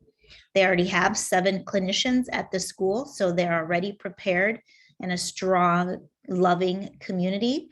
And they have been just incredibly resilient. I'm so proud of this community and the brilliant staff that's there and the amazing students who will return tomorrow, supported by their incredible community. We'll also continue to provide support. Boston Public Health Commission, their SOARS team is out to provide support as well. The Boston Police Department continues to investigate. They will provide updates to our school safety team as needed about the investigation. We are fully cooperating with the Boston Police Department on this health and safety issue. And so, we just have this as our top priority right now, and we'll just continue to support the school and to ensure that we have a safe return of our students tomorrow. I'm gonna transition just for a few quick updates on Bill PPS. Two items we've discussed is the future of the Shaw School and the classroom space at the Timothy School for BDEA. As you heard this evening in public testimony, we sent letters to the families at the Shaw School informing them of the upcoming changes to their school community. We also did so for BDEA, the Boston Day and Evening Academy. We shared with BDEA community that we'll continue to engage with them to determine the long-term use of the Timothy building, as well as the broader Roxbury community around the use of the Timothy building. BDA currently occupies 4 classrooms at the Timothy, and they would like to continue to use that space for next school year. Given that there's no construction going on at the school, we are going to allow them to use the space for the 1 year, and then we'll continue to work with the school leadership to reestablish a formal process to identify a new space for BDEA beginning the school year 23-24, as we prepare the Timothy building for the renovations and the construction that is needed for its next purpose. And then, of course, yesterday we also shared with the Shaw school community that we're adding 2 4th grade classrooms to their school as a 1-year decision while we create a longer term plan. I know the school and all of these wonderful students who are advocating want to have grade 5 and 6, and we will work with the school around space and what the enrollment patterns are like for all of the schools within the community, and ensure that we make a really sound and best decision that puts students first, as well as looking at all of the other unintentional impacts that could occur in the future. So want to make sure that it's very well thought out, and that we take the time to do the planning with the full community. We plan for that first meeting to be in April, and we should have a date on the books, hopefully by the end of this week. I also just want to quickly update you on EMK.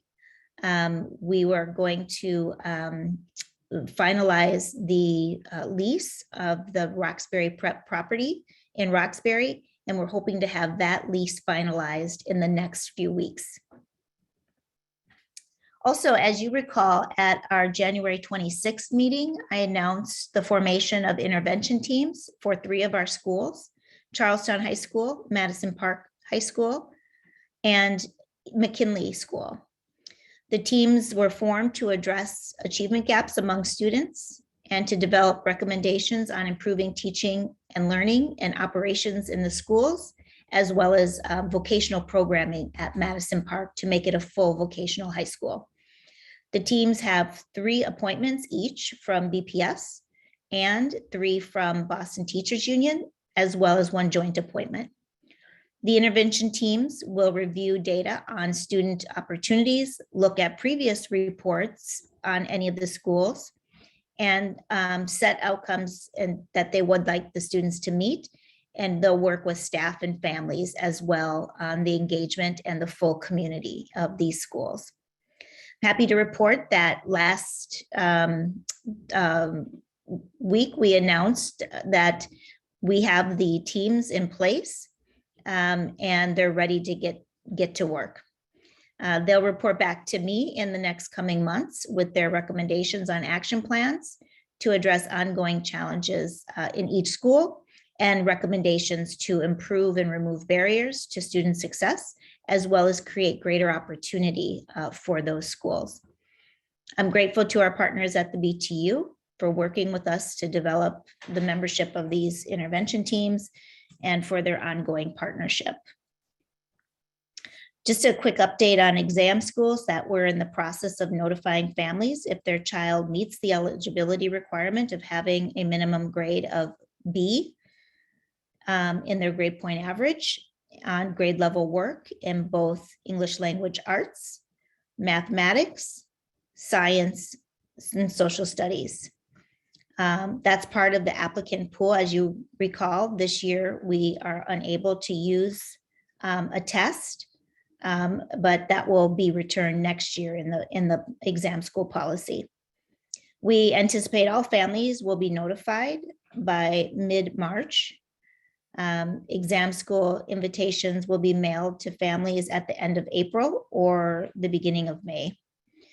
I know that this is causing some angst for some of our families, and they would like for us to do this sooner, but we are working diligently to ensure that we have full accounting of the grade point averages of all of the students who are eligible, and that we are being extremely careful with this new policy and having it being reviewed by an outside partner. So the timeline is that they will be noticed about their invitation at the end of April or the beginning of May. Also, I know that there's been a lot of talk about masking and unmasking, to be more specific. Boston Public Schools is working really closely with our Boston Health Commission to review, the ongoing COVID-19 data in our schools and also across our city. And the Health Commission met last week and shared their advice that BPS can consider lifting our mask mandate when cases are at 10 COVID cases per 100,000 residents. We're very, very close to that mark. I think we're currently at about 10.7, and the number keeps dropping steadily. So right now we are masking, but I'm in close conversations with the mayor and with the Boston Health Commission about when we can unmask, and I anticipate being able to make an announcement about unmasking within the next week, and to give a date and time and more information to our families about when we will be able to do so in the Boston Public Schools. What we want to make sure is that we are able to have enough time to socialize that within our schools, make sure that everybody is ready. Like we said earlier, we are 2 years into this now. Today, actually, to the date, is when we closed our doors, and May 17th was when we didn't open them back up. And so it's been a long time that some of our students have been wearing these masks, and we want to just make sure that everyone is ready for just kind of the change that it will bring as we enter into what will be kind of our new normal. But in the meantime, I just really want to thank everybody for their efforts over the past few months. We really came together to slow the spread of COVID. Many people got vaccinated. I want to thank our staff for getting vaccinated, which is making this much more possible. And I want to continue to encourage our parents to get their children who are over the age of 5 vaccinated. It's just really, really critical in the overall public health and safety of everybody and particularly our school communities. And then I'd like to also just give a big shout out to our academic team and our school leaders and our educators who had a really exciting Acceleration Academy over February vacation. These were week-long academic programs outside of the traditional academic school year. And in order to accelerate our students' literacy skills and recover well, BPS offered 20 hours of an equitable literacy focused Acceleration Academy that drew on culturally relevant and affirming topics connected to the ELA standards and curriculum through the lens of improving the city of Boston. They were very engaging. The students were collaborative. We used cross-content, project-based learning projects. Students conducted research through nonfiction text to investigate and answer one essential question and give a written response. They were also asked to develop a visual or physical product to demonstrate the mastery of their grade level skills and to demonstrate standards. The theme for the February Acceleration Academy was focused on how do I, as a student representative on Mayor Wu's cabinet, make specific policy recommendations to improve our city. And we're proud of the work our students and educators did as they engaged in incredibly complex, culturally relevant grade level text and developed policy proposals as they simulated serving as the student representative on Mayor Wu's cabinet. In exit surveys, our students expressed that the Acceleration Academy was beneficial to them in a variety of ways, including maintaining a regular routine during vacation break, learning about important issues and action areas in the city of Boston, and also kind of improving their resumes. A third grader shared, "My experience with Acceleration Academy really helped me feel more confident about reading challenging text by myself and in front of other people, and to share my thoughts about that in my reading." In addition to student surveys, we also reviewed student work samples from the week. A third grader student from Roger Clapp shared her thoughts on sea level change with Mayor Wu and Climate Ready Boston team. Imagine to have the ear of city officials in the, while you're a third grader. In the next photo, you're going to see third graders at the Channing building building seawall models. In addition to the Acceleration Academies for students in grades 3 through 10, schools offered additional programming using funds identified for acceleration. For example, some schools offered programming for students in pre-K to grade 2. Others offered direct programming for seniors to support their college and FAFSA applications. And while others provided direct tutoring and support in an effort to raise course grades and ready students for graduation. In all, approximately 2,900 students participated in Acceleration Academies and various academic programs across more than 65 schools. Almost 2,000 of these students identified as multilingual learners and students with a disability or as both. BPS remains committed to providing an equitable education experience for all of our students. Our April Acceleration Academy will look very similar to the February academies, where students will engage in high interest project-based learning, but will focus on the major work of the grade in math. I'll share more information about this in an upcoming meeting. And finally, we're excited to share that we have even more schools and students slated to participate in the April Acceleration Academy, and we look forward to scaling and expanding our impact as we learn from our more recent implementation. And that's my superintendent's report this evening. Thank you, Superintendent, for your report. I'll now open it up for questions and discussions from the committee. Again, I'd like to remind my colleagues about our agreed upon norm that we each have 5 minutes. That's 1 to 2 questions. And I'd like to remind BPS staff to also be brief in your responses. If you have additional questions, I'll come back and do a second round. If you have a question, please raise your virtual hand or put the request in chat. Ms. LaPera. Thank you, Madam Chair, and thank you, Superintendent, for that report. My questions are focused around the Acceleration Academies. I'm glad to hear that our students and families are able to take advantage of that. I do have a question around, I think the last time that this was presented on, there was about 4,000 students that had enrolled. And you just shared that there were about 2,900 who were in attendance or actually participated. Do we know the reasons, if there are any systemic pieces around why there's such a significant difference between enrollment versus attendance? Well, I know we had a snow day on one of those days, but maybe Dr. Eccleston can speak to it. Yeah, I can do my best, and thanks for the great question. We had invited 4,000 students using DESE guidance. We decided to invite 20 students per classroom, hoping for somewhere between 12 to 15 students per classroom. We knew that all students wouldn't accept the invitation. Either they had vacation plans or other things that the family was sort of committed to.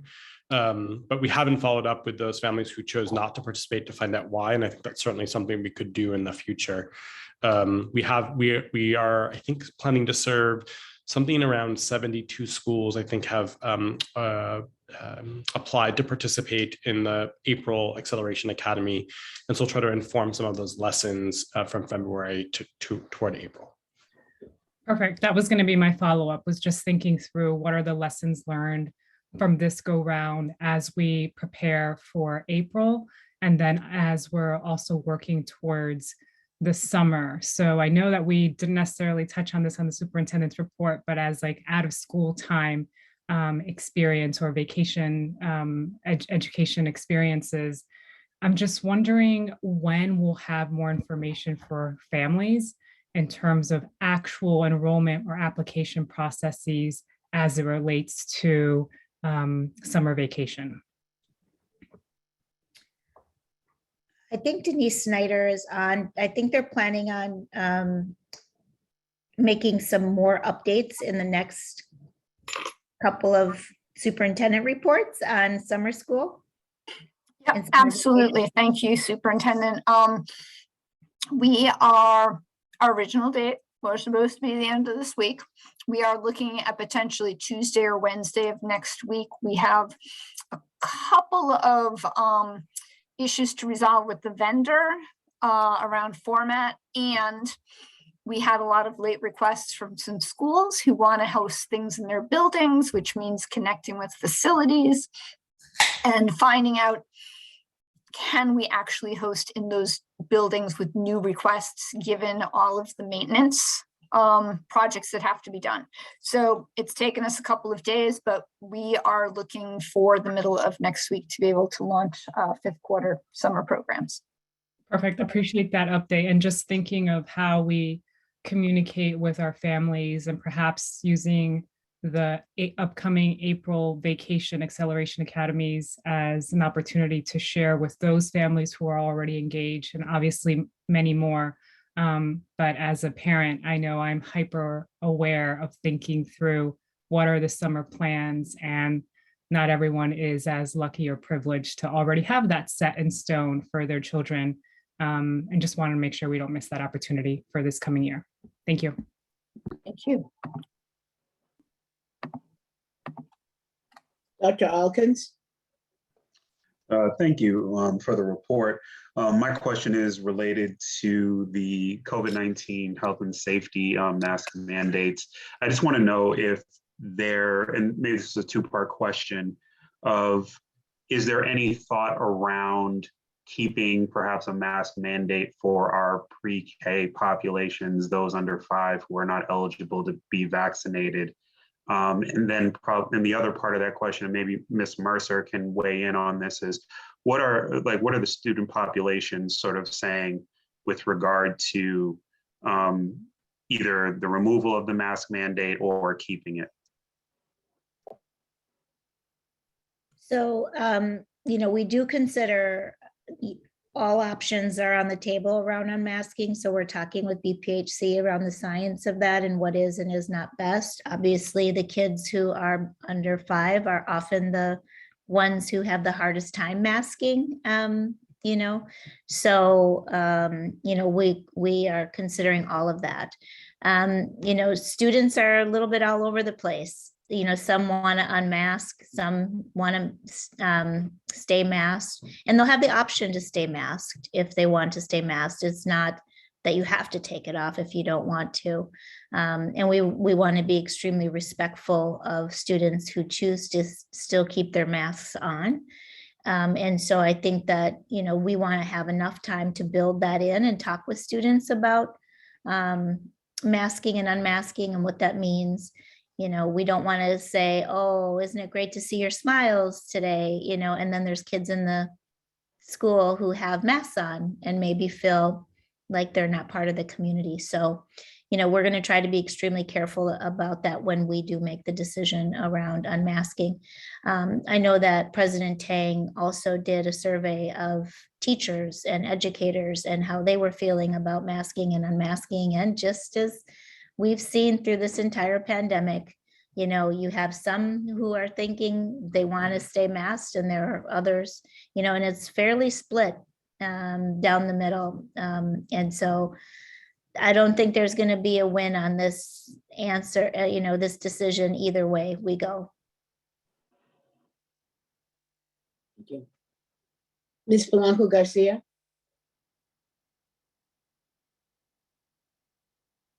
Gracias, Madam Chair. Yo esta noche quiero darle un reconocimiento y una admiración a la comunidad de Pure Town, de la escuela. Thank you, Madam Chair. Tonight, I want to shout out to the Shaw School. A los estudiantes por su tenacidad, por venir a testificar, por luchar por lo que quieren. To the students for their tenacity and for fighting for what they want. Ver esos niños que están en grados bien bajitos y que saben leer, contar historia y cómo hacer un testimonio es admirable. It's admirable to see those young children in very first graders being able to read so well. That was very, very impressive. Y ver también cómo los maestros y los padres se han unido por esto es admirable también y los felicito. It's always, I apologize, it's also very impressive to see how parents and teachers have worked together. I really congratulate you all. Pero quiero reconocer a la señora Brenda Caselio, la superintendente, y a su personal, especialmente a Megan Castelo, que no puedo dejar de mencionarla porque siempre estuvo ahí como dispuesta a escuchar a los padres y a los maestros y a los estudiantes. Gracias por hacer esto por estos estudiantes y por la escuela y la comunidad.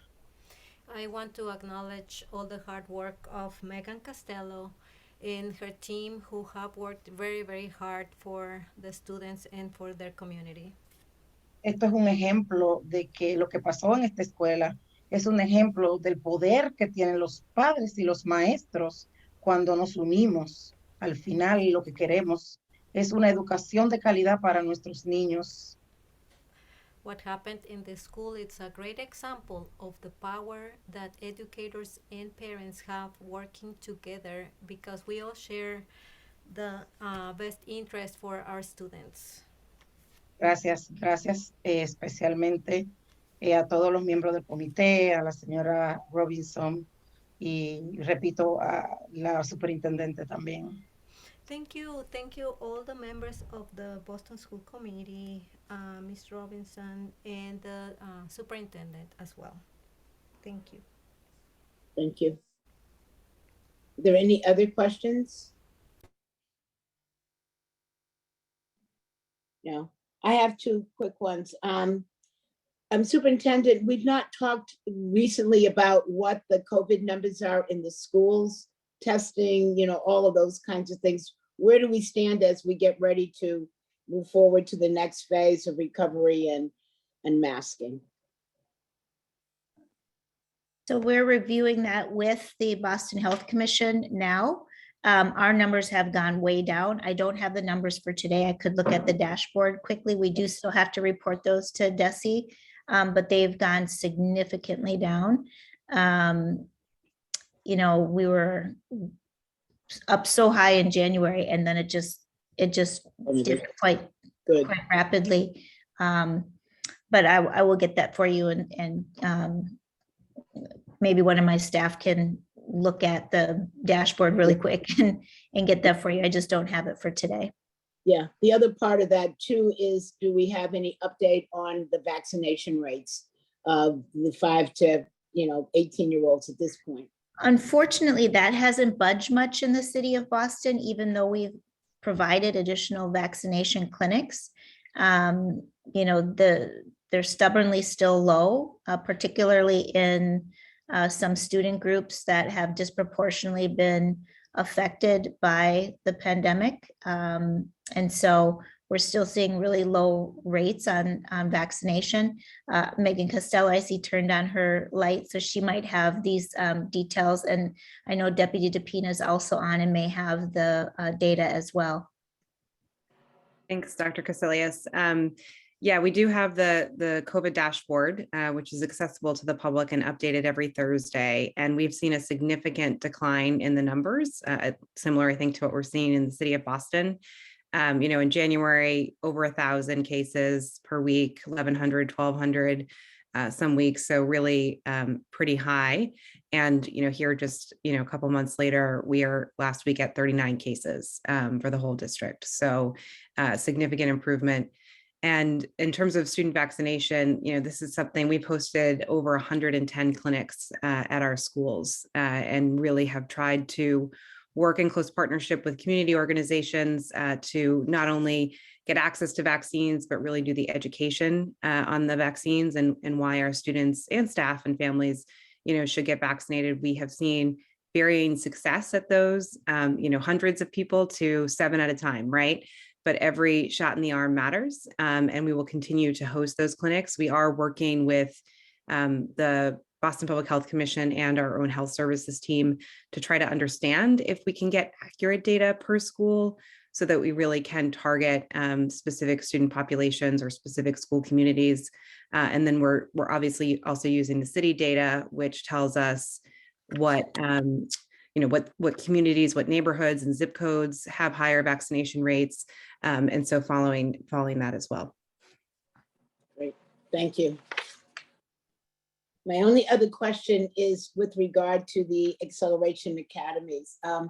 How do we measure the impact of them in terms of what their focus is and the activity? I'm glad to see their popularity and love the different kinds of learning experiences that are being offered. But are they hitting the mark on what the purpose is? So we do assessments. Drew, do you want to speak to it? I see you put the light on. You can start and then I'll add anything else. So we have our MAP assessments that we use. So we're able to look at the student's assessment. Of course, also this is a project-based authentic assessment for students. So, they're making displays, their teachers are looking at them and providing feedback on them authentically and the experiences that they're able to have to demonstrate their mastery authentically, but also we have our interims and our math assessments. And of course, we'll have our end of year summative assessments with DESE, which the window opens, I believe, the week of April 4th for Boston Public Schools. Mm-hmm. Will you be able to determine by those assessments any uptick or any difference in kids who actually participated in the academies versus the general student body? We will know who participated in the Acceleration Academies, and our data office ought to be able to just take those students alone and compare their scores on the end of year exams or our interim exams to that of those who did not take Acceleration, and we can look at it. I don't know that we can attribute any gain or loss to that, but we could look at any relationship to it and how it correlated with it. But I don't think we could say it caused a bump, but we could say it's interesting that there was a bump, and that they were able to show growth compared to their peers who didn't get the Acceleration experience. But I'm not sure we could make it causal because there's so many other interventions and strategies that are being used with some of our students that we couldn't just attribute it to the Acceleration only, probably because they might be also getting help from a tutor or any kind of Lexia reading support or other things. Yeah, well, I applaud the district alone on providing that kind of activity during school vacation weeks. Many of our families do not have the dollars to travel or go skiing, etc., and children would be without care. So having a wonderful educational opportunity and care during that week, I'm sure is a plus for many of our families. So thank you for that. I want to go back to Dr. Alkins and then to Ms. LaPera. Yeah, just as a sort of on the tail end of what you were saying, Madam Chair, I mean, you'd have to sort of think about some other measures first, like culturally responsive evaluation. And then even you could look at things like engagement, STEM identity development, but that would have to be more from a longitudinal perspective, but you could do something like that. I think that's possible.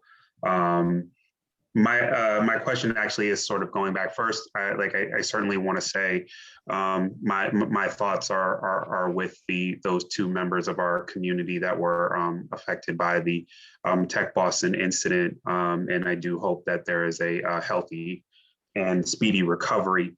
That being said, it is unfortunate, but it is a reality for some school communities and just our community in general that violence happens to have a sort of a seasonal tick to it in the sense that some things happen as the weather gets warmer. We've been cooped up inside due to COVID, due to the winter. These are concerns of, unfortunately, perhaps more violence, hopefully not. But I'm just curious as to any proactive programming or measures that maybe BPS safety is thinking about, just in the recent future, in the near future. It's a really good question, and this is the time that the safety team starts to gear up and work with BPD.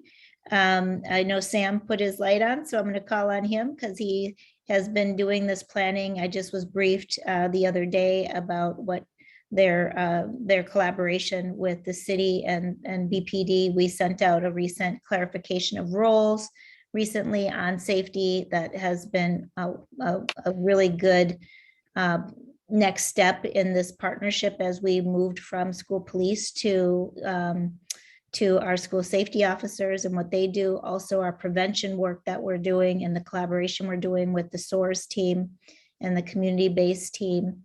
But Sam, you could probably talk more particulars about your plans for the weather in the summer and what typically we've done historically. And one thing that we do that's not directly related to staffing is in the summer, we get our kids jobs, and that keeps them busy, right? And that's just really, really important. We do that with our wonderful partners at the PIC. And I think, and the city as well. And it's a great way to bring industry and business together, give kids a great career opportunity and keep them busy and learning and engaged. Thanks, Lieutenant. You pretty much covered most of it. And the only thing I would add to that is just really specific targeted interventions that we're doing both at the MBTA stations, at targeted schools with our SOARS partners, watching the arrivals and dismissals with the Boston Police in the general area of the schools. And the proactive planning that we're doing with the Office of Public Safety through Rufus Falk's office as well. So there's ongoing conversations. We're bracing and preparing for the weather both now in the spring and summertime.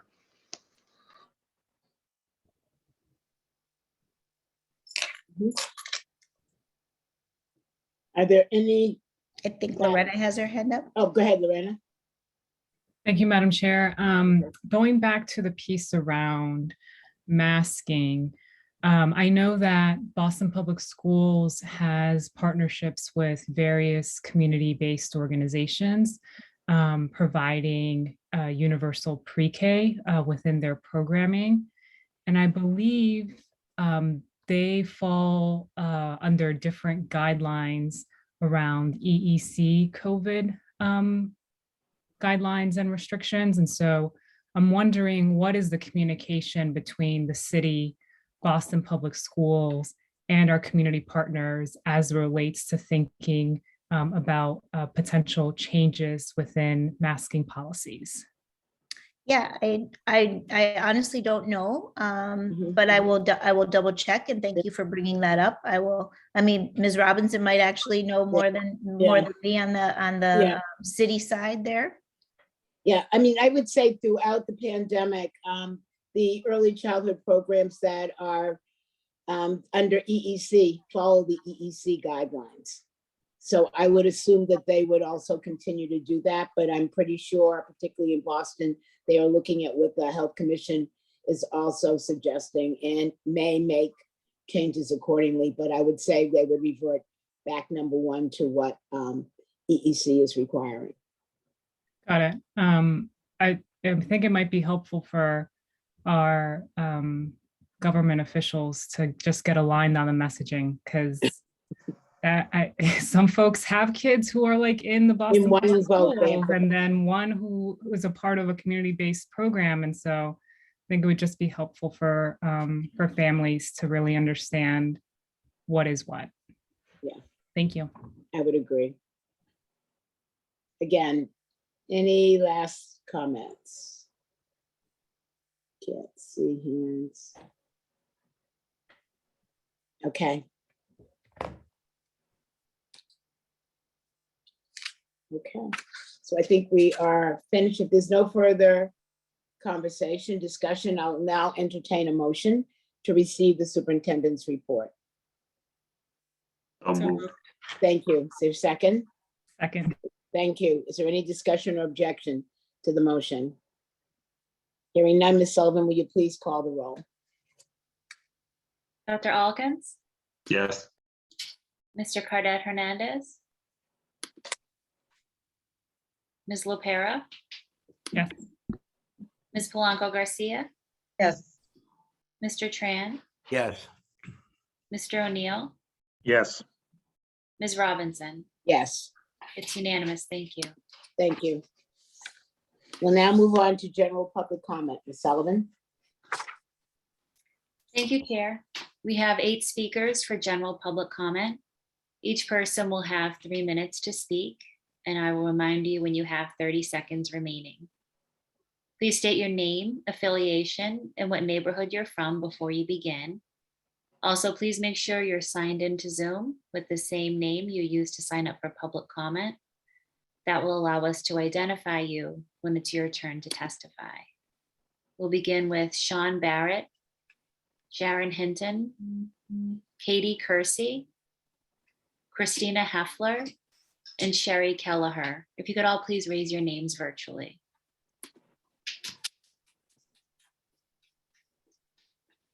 Looks like Sean is not signed into the meeting. So we'll move on to Sharon Hinton.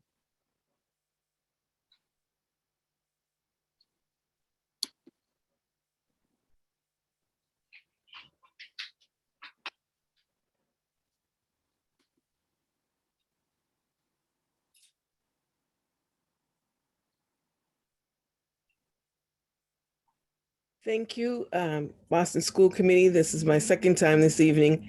It's not the same comments.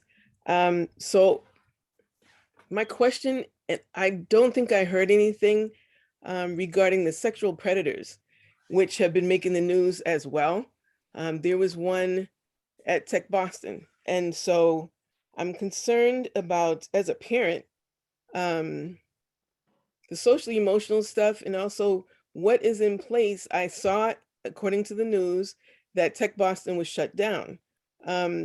Is there a plan when this happens at a school that can deal with, is it a school assembly? Like what really happens to that? Because it shocks the community inside the school and outside of the school. And so as a community member, Sharon Hinton, Hyde Park owner, mother, parent, BPS former student, I'm wondering what is in place to handle that when it happens. I don't, it bothers me when I hear, you know, the expectation that because the weather gets warmer, all of a sudden you expect that to happen. I don't expect that to happen. I'm not sure what overall strategies were being used to handle 2 years, going on 3 years in a pandemic for young people who now are back in school, trying to reestablish relationships, get a handle on stuff, and may still not be able to go outside. Before the pandemic, there was outside time with gyms, and that was because we focused on academics, where young people really didn't, I don't think, got an adequate amount of time to be outside and get rid of that pent up frustration. I remember as a public school student having recess and be able to do that. And as a teacher, watching that go by the wayside because we were focusing so much as for people to be in chairs and sitting in chairs. So I'm concerned about that. I'm advocating for more money to be put into culturally responsive teaching and that kind of curriculum and actually doing that. I don't think $800,000 is enough money for that particular department. I think there should be more because as we see Black teachers leaving and not wanting to come into the system, and Boston Public Schools has never really, I'm looking for the clock, has never really achieved the 24% 1974 Garrity mandate, that 24% of the teachers in the Boston Public Schools be African-American, be Black. I see numbers being jockeyed around, but I've never seen it actually being realized. And it's a problem when the majority of the students are Black and brown students. And then the other thing is the MOU and also pilot funds. I haven't heard really anybody talking about the pilot funds that are supposed to be, it's being discussed, it's being legislated and talked about in the legislature, that I'm sure can help out with some of this money to repair the infrastructure of the school systems and also MOU. What is the Boston Public School Committee doing to keep the state from taking over? Thank you. Thank you. Our next speaker is Katie Kersey.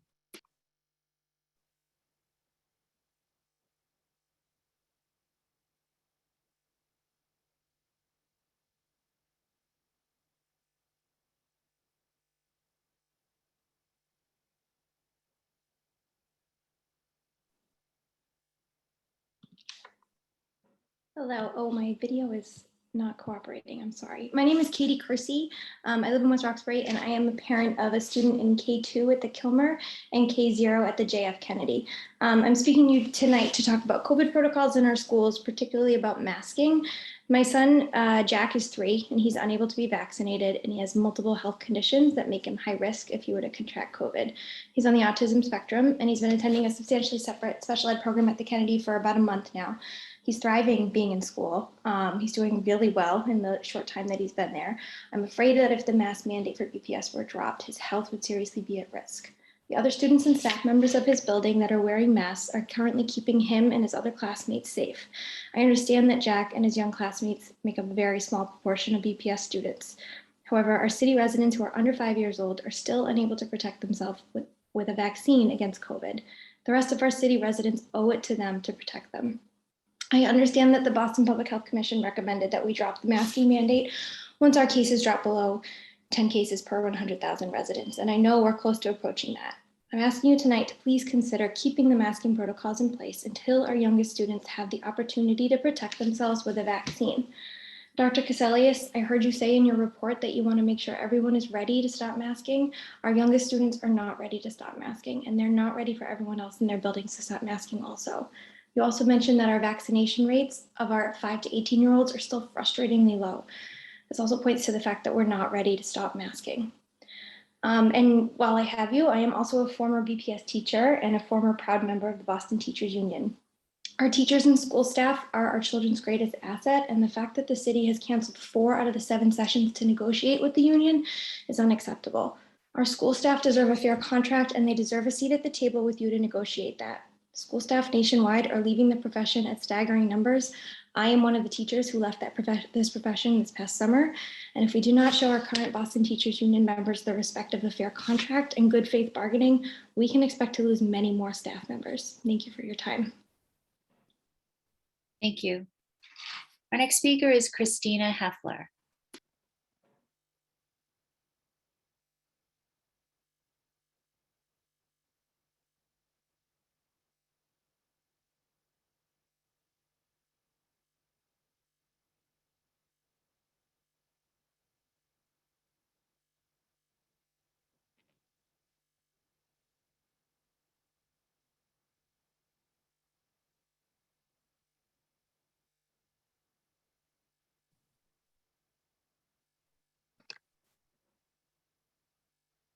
Good evening. Sorry for the delay. Good evening, everyone. Thank you for allowing me the opportunity to speak this evening. My name is Christina Heffler, and I'm a licensed library teacher at Up Academy, Dorchester. This is my 8th year in this position, and I'm here tonight to speak to you about the importance of approving to move forward with the Horace Mann in-district charter schools extended time pay, or Schedule A pay scale. One of the most important points that I'd like to share with you is the urgency of teacher retention at Up Academy Dorchester. There is a direct correlation between the longer school day and year without compensation and staff leaving Up schools for other schools with more sustainable hours and higher pay. If staff are compensated for the longer hours that they work, I'm confident that we can retain more of our qualified teachers.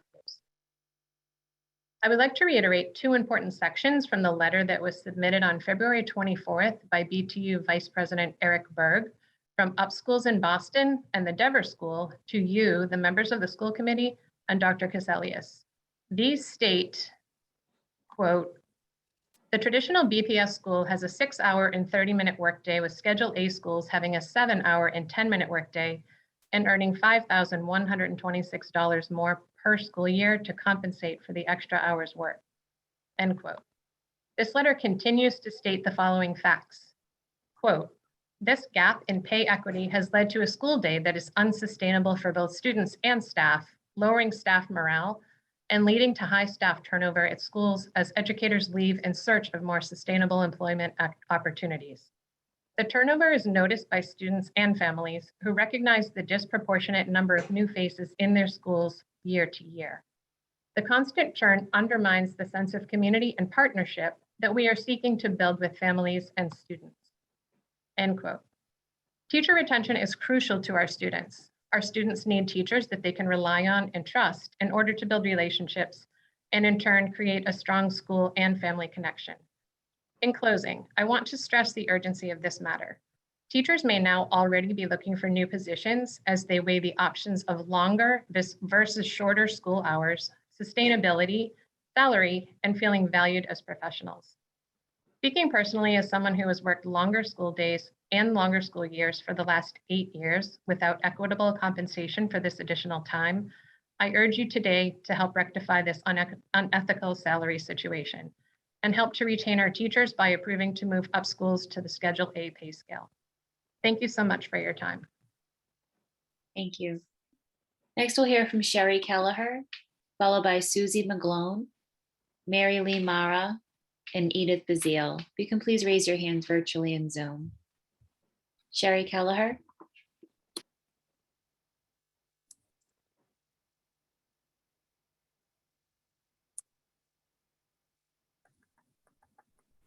Can you see me? Yes, good evening. Awesome. For whatever reason, that's not showing up. Oh, there it is. Thank you all. Sherry Kelleher, Charlestown. Recently a parent of 2 BPS students, but now down to 1 because, well, we pulled our 7th grader out of Warren Prescott. So I come before the committee requesting transparency and accountability, a commitment to quality supported with quantifiable metrics from both the district and committee members alike. It's one of the questions I have for you, because I have so many questions, is why, instead of taking time to lay out all the pre-existing deficiencies,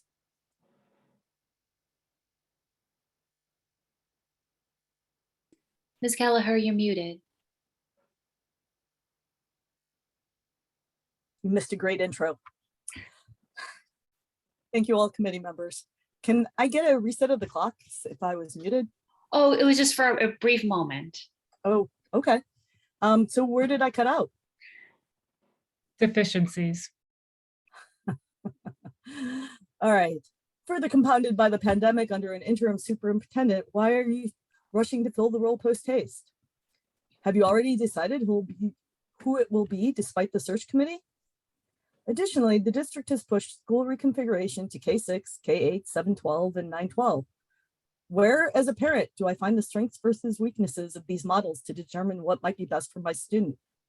Compare what different 7th grade offerings there are. BPS has yet to address the vast inequities of what's offered from school to school. It wasn't until the exam school task force that I learned that not all 5th and 6th graders had science and social studies. Where can a parent easily find which elementary schools offer art, music, a gym, a cafeteria with hot food, dedicated science teachers, a foreign language, a library? No table in the school profile publication provides that. Do any middle school students in our district have the opportunity to code in the classroom, build in an innovation lab like their suburban counterparts? EFA purports to offer some of this, but at a limited number of schools and only through grade 6, probably because it's slated to replace AWC. It's no better at the high school level. While enrichment programs such as art, orchestra, theater, and athletics are proven vehicles for student engagement and retention, which schools offer them to what degree? The privately funded Scholar Athlete program disappeared in 2019. Nothing fills that gap. I'd like to hear how these programs will be expanded instead of hearing how Fenway lost its spot in the state basketball tournament because bureaucrats didn't do their job. With BPS, it always seems to be about loss, not gain. When will that change? Going forward, how does the district intend to keep track of promises made to different community members and then demonstrate to the school committee they are keeping them? The public hearing is a litany of broken commitments. There's been quite a lot of time spent on equity. What about opportunity based on quality? I'd like to understand how you define a quality education and what metrics you are going to collect to ensure your schools measure up. None of the questions I'm asking are readily answered. Is that going to change? How will you demonstrate our district is succeeding, and what goals the superintendent must meet to show the ship is no longer sinking? The only captive audience here are the most vulnerable students you purport to champion who have no other options. The rest of us are voting with our feet. Thank you for your time. Our next speaker is Susie McGlone.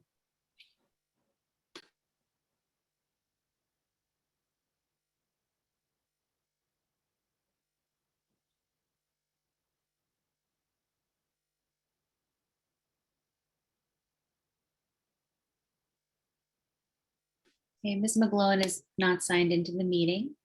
So our next speaker will be Mary Lee Mara.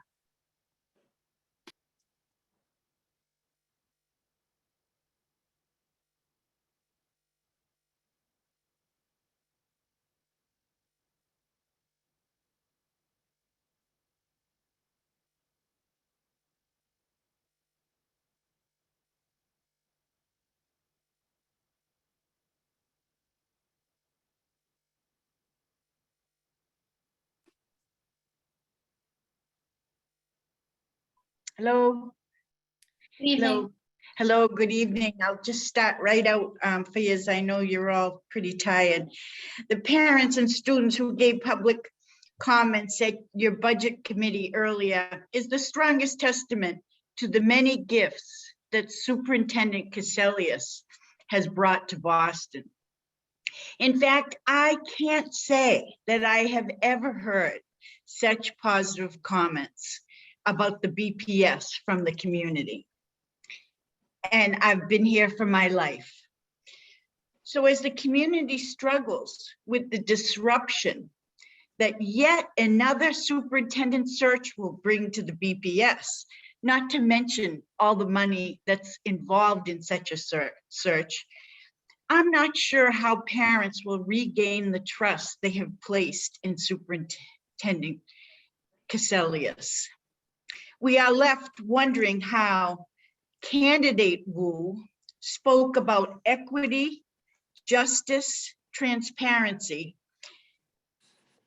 But as a community, we see her rushing through a superintendent search and refusing to enter into discussion about Superintendent Caselius staying in Boston and keeping up her great work. As one parent put it this week, if they're rushing through this as fast as they are have been doing it this week. So sorry, folks. If they're rushing through it this fast, they already have their candidate. I mean, I can't get a dentist appointment in the time that this committee and this mayor has said the search committee is going to be convened and candidates are going to be ready. Superintendent Caselius, where are you? I know you're here somewhere. Thank you so much. You are a woman of great heart and a wonderful educator's mind. And I apologize for the shortcomings of our mayor. None of us ever expected her to pull something like this. And I wish you the very best. I'm going to keep at it though, Superintendent, because what I saw today and what I've heard from parents, you're just doing a great job. There's no reason for you to leave. It's just foolish. Maybe the committee will find its backbone. Thank you all. I hope you get to bed tonight. Bye-bye. Thank you. Our final speaker is Edith Bazile.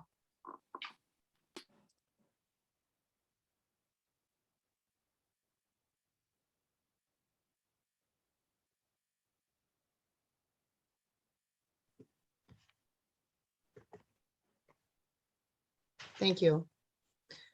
The McKinley Schools, 4 separate special education schools on 3 sites, enroll primarily Black males with emotional impairments. They are the lowest performing schools in the district and are the most glaring examples of the school to prison pipeline. The students have not failed. Adults who created these broken school structures, policies, and practices have failed the McKinley students who have no gym, no cafeteria, no libraries, no science lab, dim therapy spaces, and drab classrooms. Students are greeted with metal detectors, school police, and random searches. Madam Chair, police don't educate students, teachers do. Police don't foster healing from trauma. Therapists, social workers, and restorative justice does. Police surveil for criminal behavior, not academic gains. They focus on control and containment, not accelerated learning. Why are these settings okay for Black males, the highest population at the McKinley schools? Madam Chair, year after year, we've come before this body and asked that the McKinley schools be included in the Build BPS plan to address its crumbling infrastructure. However, these repeated requests have been ignored. In the meantime, attendance has declined. Would you send your child to such a setting? Madam Chair, this body has also been asked to visit McKinley, and it would be great to know if you did and if you have plans so you can see for yourself what a special education seat at a cost of $70,000 per student gets. Rampant failure and extremely low and declining attendance. McKinley students are entitled to cutting-edge school structures and academic environments rooted in high expectations. They are entitled to evidence-based literacy interventions, which they do not get. They're also entitled to positive pro-social behavioral supports in an inclusionary setting that works. Research supports that, and we are capable of doing that. There is no reason that a large district like Boston does not have an effective therapeutic environment. Students at the McKinley are entitled to restorative justice, culturally responsive aspirational curriculum that incorporates multiple literacies and leads to academic success, college, and vocational access. Educating McKinley students should lead to globally responsible, socially conscious citizens committed to dismantling oppression and inequities to create a more just world. This begins with adults who model these beliefs and practices. Decades of failure of students will not change through a self-analysis. This is not the meaning of intervention. You cannot fix your own broken structure. Intervention requires real action, beginning with an independent lens, analysis, and research on evidence-based best practices. McKinley students deserve nothing less, and they cannot wait, and we will not be silent. Thank you. Thank you. Chair Robinson, that concludes our speakers for general public comment. Thank you, Ms. Sullivan. And again, thank you to those of you who spoke this evening and shared your perspective. Your testimony is extremely important to us. Our first action item this evening is grants for approval totaling $707,759. I will now open it up to the committee for questions and comments. Are there any questions on the grants? Dr. Alkins?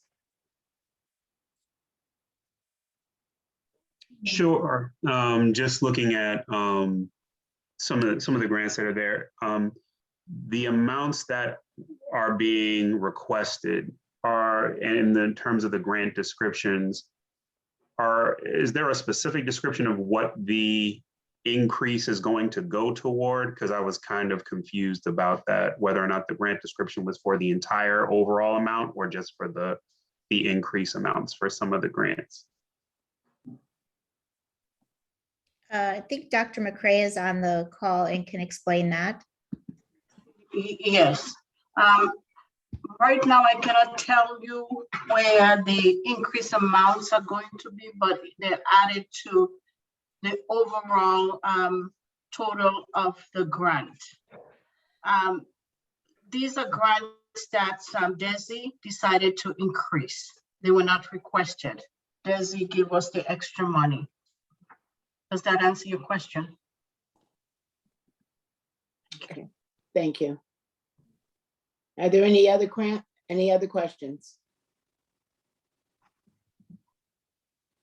Mr. Carter Hernandez. Again, I'm maybe confused and missing documents or something that were sent. All I have is the list of grants, the total, and the sites. We're not looking at anything else. Is that correct? There is a school committee acceptance form as backup for each of the grants. Okay, I don't have access to that, I think. Okay, we'll make sure you get a copy later. And okay. Yeah. Mr. Carter Hernandez. Typically, there's a summary as well for Yeah. each grant. Yes. I'm not sure if that is I don't have it in this document here, but there's typically a summary. I'm not sure if there was an additional summary. Yes, But- there was. Okay. There is. Brandon, Okay. if you go into the folder, and then if you go into, from the folder, you go to the action items subsection, then Yeah. there's a complete grants package PDF. It's Copy. All right. Thank you, Snapper. Yeah. Perfect. Thank you, Dr. McCray. Thank you. Thank you. Are there Madam any Chair, I other? believe Dr. Alkins. I see it. has- Yeah, Dr. Alkins, yeah. Yes, specifically for the grant that's from the Office of Health and Wellness. Do we have any information about what are the 7 pilot schools and the 7 schools that are also a part of this?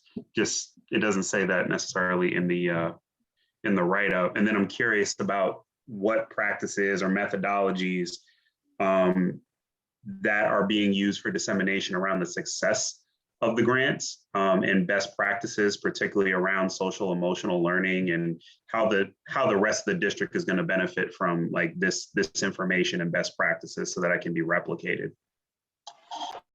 I'm not sure if Jill Carter is here. She is the executive director of the SEL department. She would be able to answer those questions, or Ali Estes.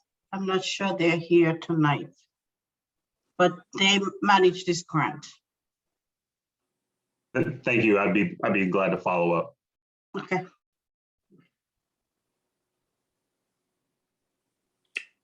Ms. LaPera?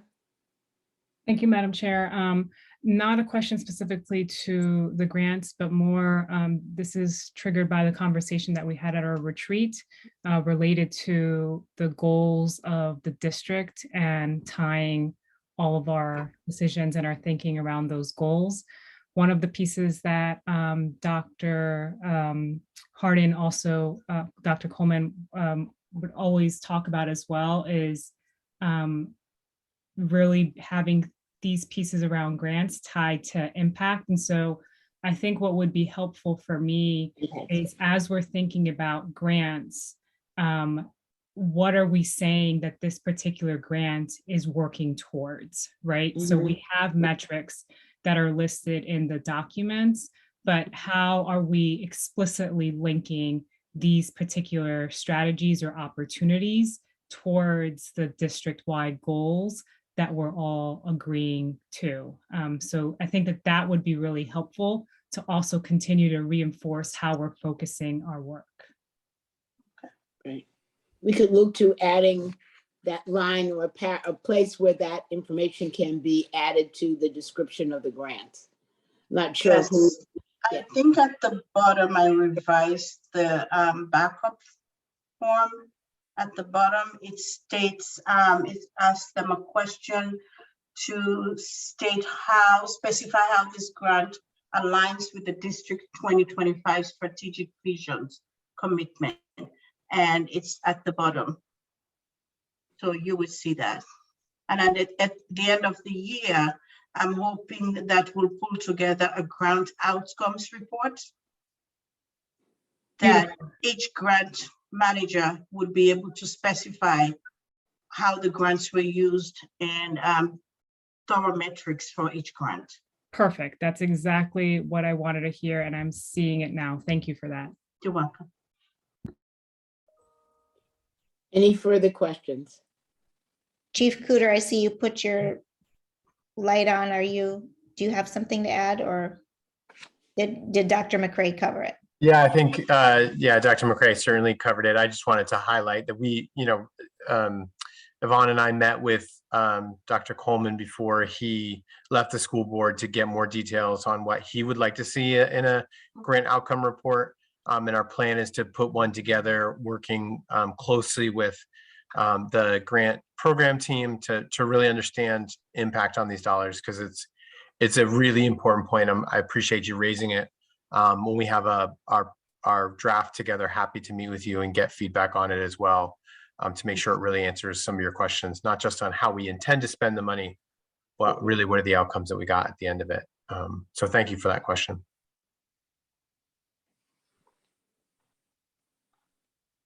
Okay. Any further questions before we move forward? If there's no further questions, I'll entertain a motion to approve the grants as presented. Is there a motion? So moved. Thank you. Is there a second? Second. Thank you. Is there any discussion or objection to the motion? Hearing none, Ms. Sullivan, will you please call the roll? Dr. Alkins, Yes. Mr. Cardet Hernandez, Abstain. Ms. Lopera, Yes. Ms. Polanco Garcia, Yes. Mr. Tran, Yes. Mr. O'Neill, Yes. Ms. Robinson. Yes.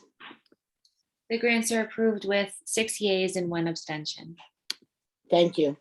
Our final action is the Horace Mann and District Charter Schools extended time pay. You will recall that on February 15th, CFO Nate Cooter presented the superintendent's request for the committee to approve a change in compensation for staff at 4 Horace Mann in District Charter Schools: Boston Green Academy, Dudley Street Neighborhood Charter School, Up Academy Boston, and Up Academy Dorchester. The change is consistent with compensation for staff at other district schools. The governing bodies of the 4 schools have submitted letters of support for the increase in compensation for the extended work hours. The estimated cost is $800,000, which the district has already included in its extended time budget for fiscal year 23. At this time, I'd like to invite the superintendent to offer final comments. Thank you, Madam Chair. I am so glad that this got brought forward by the school leaders as an equity issue. We certainly don't want to disincentivize teachers in going to any one school simply because of pay equity, and it's the right thing to do. And so I fully support this recommendation and it moving forward. Thank you. Thank you, Superintendent. I'll now open it up to the committee for questions and comments. Ms. LaPera? Thank you, Madam Chair. I just want to echo the appreciation to the school leaders in raising this challenge, and also working with the district and with the teachers to really bring it forward. Just deep appreciation for the work. Thank you.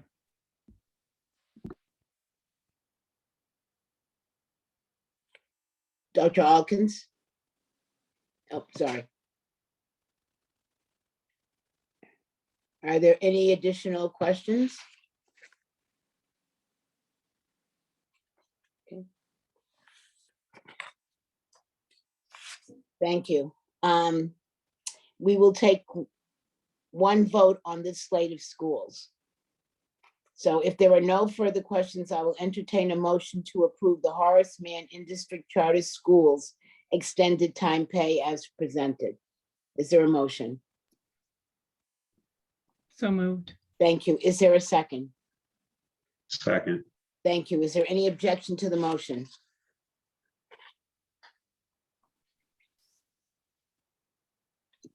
No. Ms. Sullivan, will you please call the roll?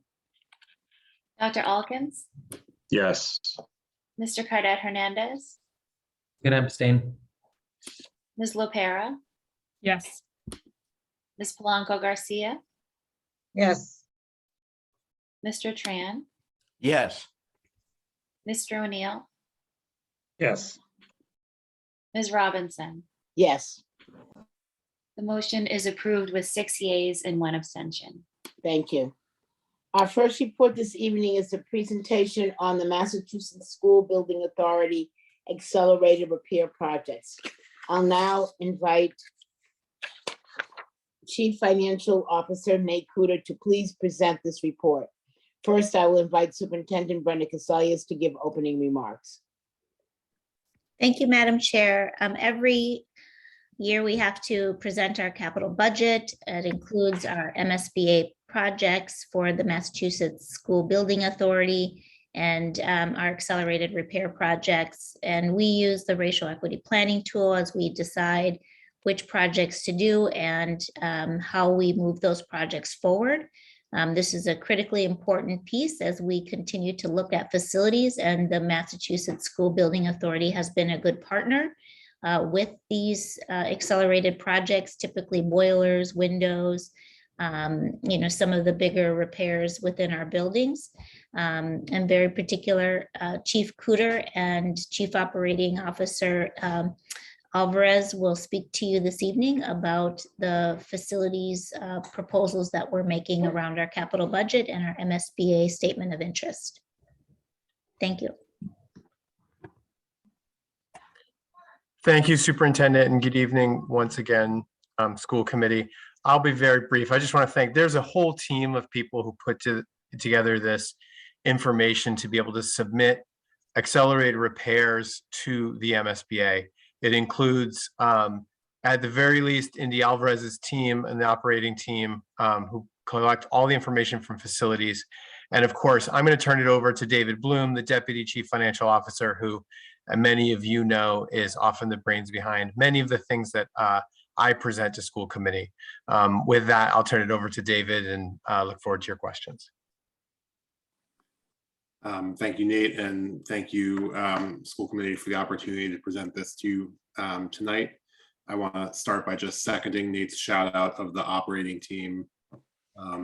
In particular, I'd like to give a special shout out to Amy Shan, who's perhaps a little known figure in their office body, but is a key member of ensuring that we have the high quality data and support we need to do this work.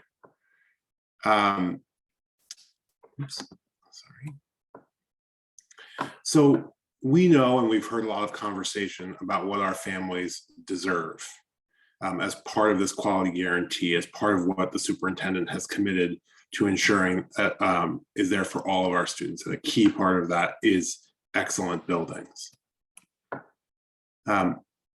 As you know, and we've brought back to this committee several times, we go after every source of funding we can find for the children of Boston. One of the key sources of funding has been through the state and the Massachusetts School Building Authority, which reimburses the cost of major capital initiatives in districts across the Commonwealth. The Massachusetts School Building Authority has 2 main programs, what's called their core program, which is for extensive repairs and new school buildings, and what's called their accelerated repair program, which covers building systems that need repair in an otherwise sound facility. We are here tonight talking just about the accelerated repair program, which has an earlier deadline, and we will be returning to talk to you about the core program at a later date. This is for the public information. I won't read through each of these individually, but there are a series of criteria that we have to use set out by the Massachusetts School Building Authority for what qualifies as an accelerated repair. There's a specific advertised age of a building system. So the system has to be at least 20 to 30 years old, depending upon the system, if we're allowed to file it for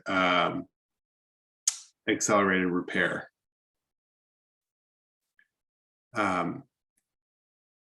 So as we were looking through our building stock and thinking about the highest need communities and buildings that needed to be repaired, these projects in particular stood out to us as things that we needed to work on. In particular, there are aging boilers at the Haley, Curley, and Burke schools that are in need of quick repair. In addition, the roof at the Henderson Upper Campus and the Orenberger School are important things to build. In particular, we know the city is considering the Orenberger site as a potential placement for new solar panels on the roof, and we would want to ensure that we give them the best possible surface to do that as a part of their green work.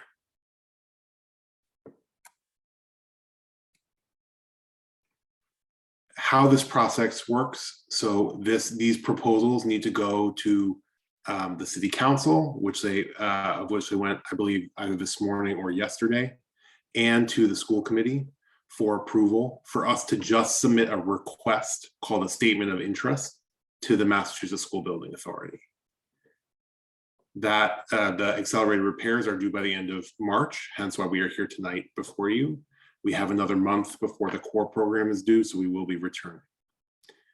In the summer and fall, the MSBA reviews our proposals along with the proposals from throughout the Commonwealth. In the late fall and early winter, the MSBA makes decisions on both accelerated repair and core SOI submissions.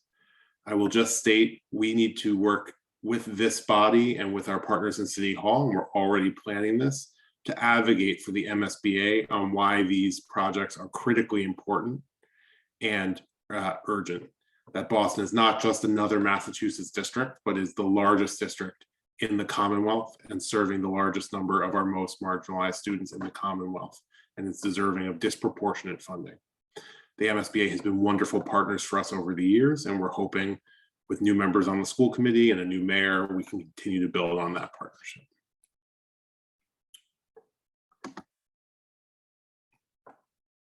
I think that is, yeah, sorry, and that is my final slide, and I'd welcome any questions from the committee. I'll now open it up to the committee for questions and comments. Mr. Cardet Hernandez.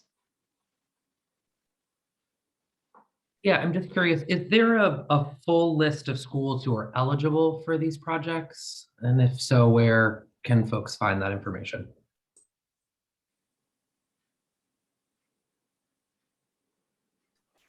David, you want me to take that one? I'm trying to. Sorry, I'm on mute. Yes, please. I was just looking to see if you were on the call.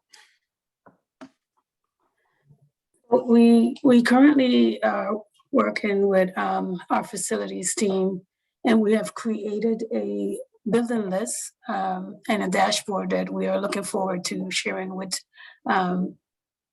you guys in terms of the details of what we how we came about getting all these lists, and it does have a lot of information as to the conditions of our building. In addition, we have already selected our vendor, the Bureau of Veritas, who's going to be working on our facilities condition assessment, so that we will have a comprehensive list of the conditions. But we can definitely put something together for you and share the information. At the end of the facilities condition assessment, it will be made public, where schools, the public, anyone could go on this website, put in the school that they want to know about, and it will give them all the necessary details of that particular school. And that is something that we are currently working on as we speak, but we will be able to share the internal building list we currently have. That's great. I think that would be really helpful for folks. Is there, I'm just curious too, the like racial equity analysis that you do in this decision making, is that information public, or how do folks sort of know where their school would stand in terms of priority? Yeah, so I think the first thing we have to look at is the Massachusetts School Building Authority set of criteria. And then once we've done that and sort of determined what schools might be the most likely to be eligible, we then, I think the primary method we're looking at is the opportunity index as the sort of combined metric of school need. as we're looking at which schools might be the highest priority. I will say this year we went with a bit of a broader brush approach. We are submitting more schools and more projects this year than we've submitted in the last couple of years, in part because we've had a really strong partnership with the MSBA, and we're seeing a lot of benefit from this work over time, and we would like to see it continue. If I can just also add, I'm sorry, this is Mr. DePina. We also make sure that when we do these reviews and analyses, we also consider neighborhood and where we do these investments as well. So that's also very much taken into consideration. But we do have to do better with using the racial equity planning tool, because layering that tool with this type of decision is tricky, and we haven't quite got the nuance down to really implement it with fidelity. Yeah, it would be, I guess it's sort of full circle to the first question, where it's like understanding where the conditions of our buildings, then understanding the priorities that the district has set, and then layering that on top of the broader equity issues and an analysis of opportunity and of course impact. I think just like makes the decision around sort of prioritizing who gets what when a lot easier for a body like us to make. Thank you. And I would just add too, some of these conditions are just some imminent repairs that are just needed that could lead to potential emergencies and building emergencies that we also try to avoid. So some of that weighs into our decision as well. Okay. Am I out of, I have a minute and 20 seconds left. And I guess then I think it then would connect to sort of separate set of criteria. There's a sort of like emergency, what we need to do now, and then the sort of broader city investments on those buildings. And so I think, you know, like we're getting a list of, you know, 4 schools that need boilers and 2 schools that need a roof, but I think it's important for constituents and families to know the bigger yes, framework that you're operating under, and then able to set priorities accordingly.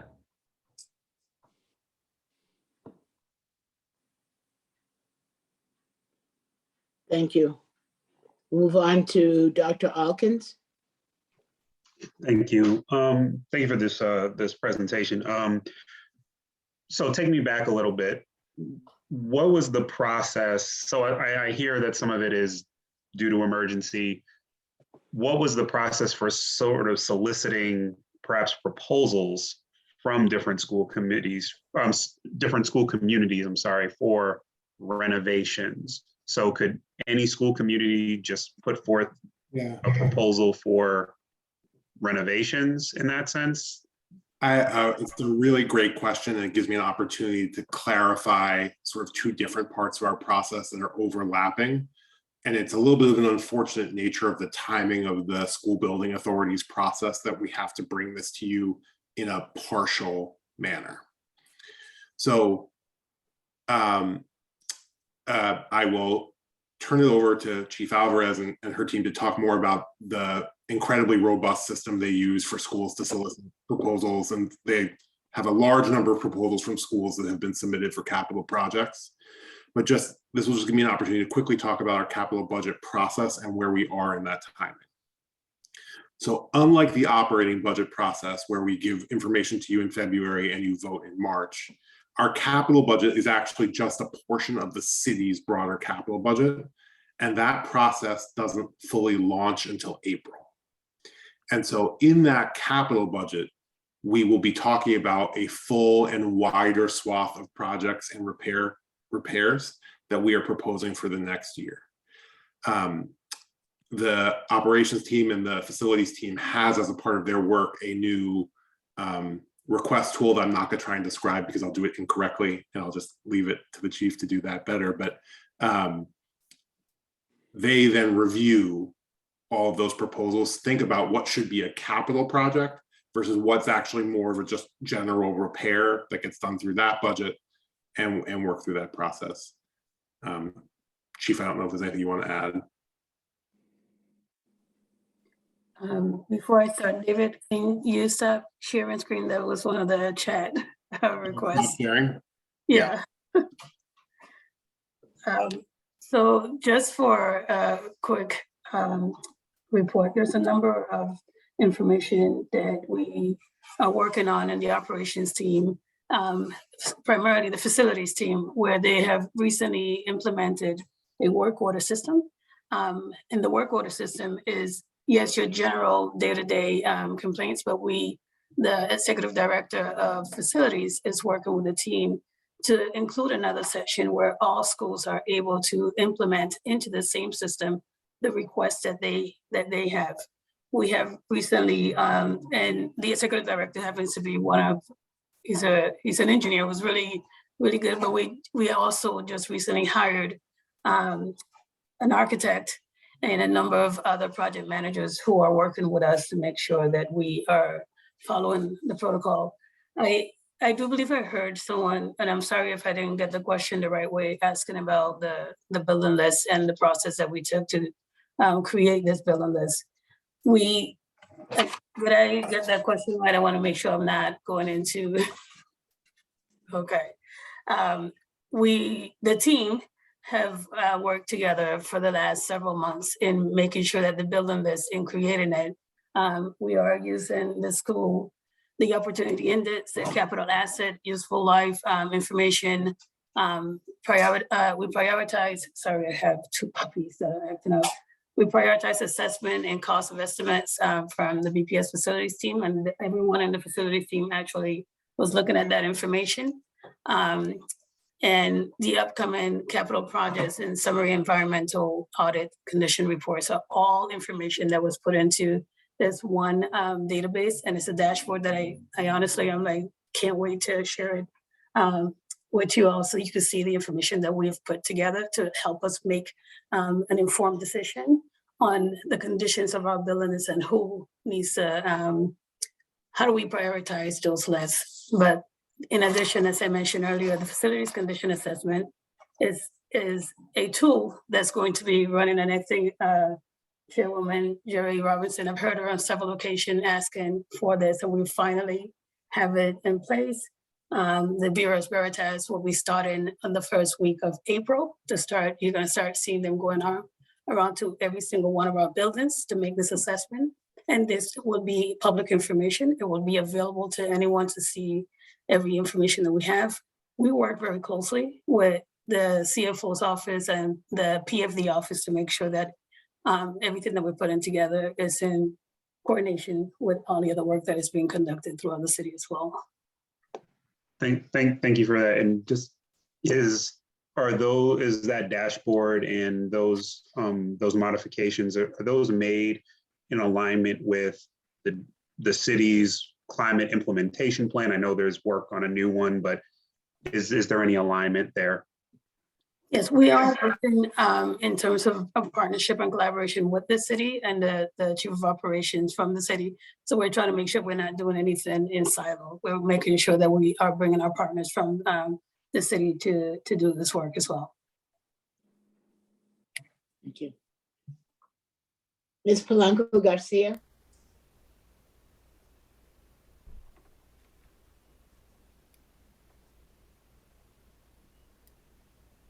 Ms. Polanco Garcia? Oh, okay. Thank you. Thank you, Madam Chair. Algunas de mis preguntas, algunos de mis compañeros la han hecho ya.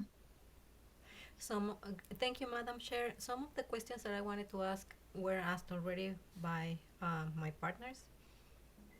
Pero quisiera, tomando en cuenta que BPS ha recibido la aprobación de aproximadamente 217 millones en reembolso.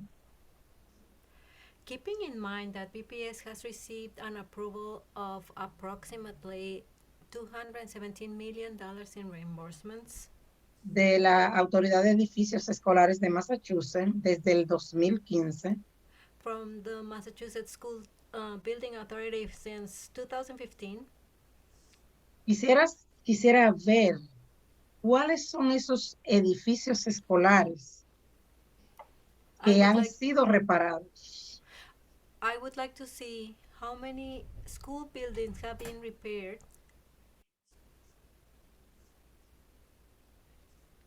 Es mi primera pregunta. That's my first question. Thank you so much for your question. We can create a list of all of the projects that have happened since 2015 for you. Some recent examples of projects that are being worked on that we've started to receive some reimbursement for are the building of the Boston Arts Academy, the Dearborn, and we've done a number of window replacement projects at schools, and forgetting the most recent round, but we will prepare a list for you.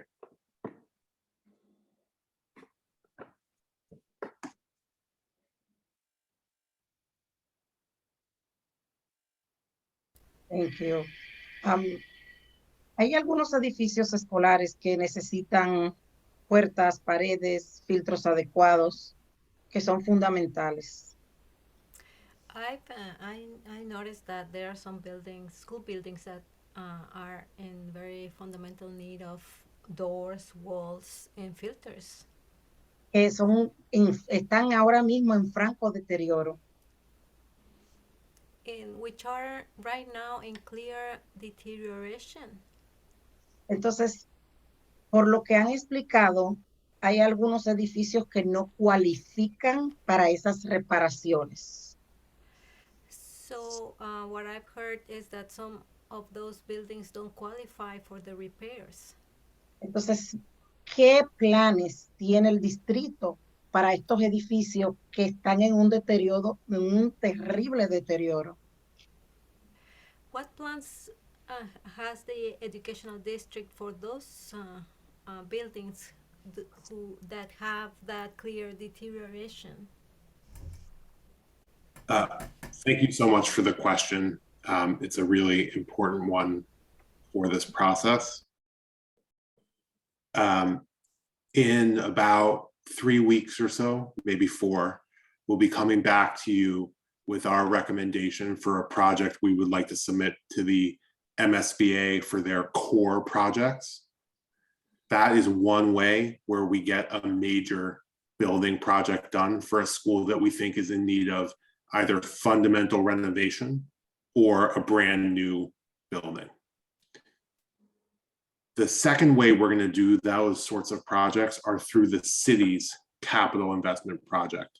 Those are not projects that get reimbursed by the school building authority, but they are still full and complete building projects. The city's capital budget process will typically have an announcement and a proposal in mid-April.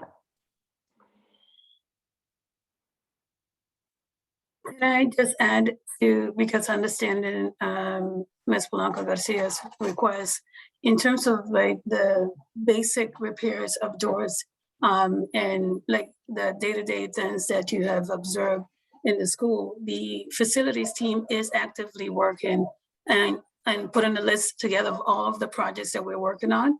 And that's part of the list of things that I want to be able to, you know, once the team get it all together, share it with you guys, so that while we're waiting for the major projects and capital, that does not stop us from doing our list that we're working on and making sure that we keep the work going, because we are aware and see there's a lot of deferred maintenance that we've walked into and we're working on. We're happy that the superintendent has given us additional funding to work on this, and we are definitely working on those things. And when I want to be able to put a list together as well of those items to make sure you can see the work that we're doing now and what else we have in the pipeline and moving forward.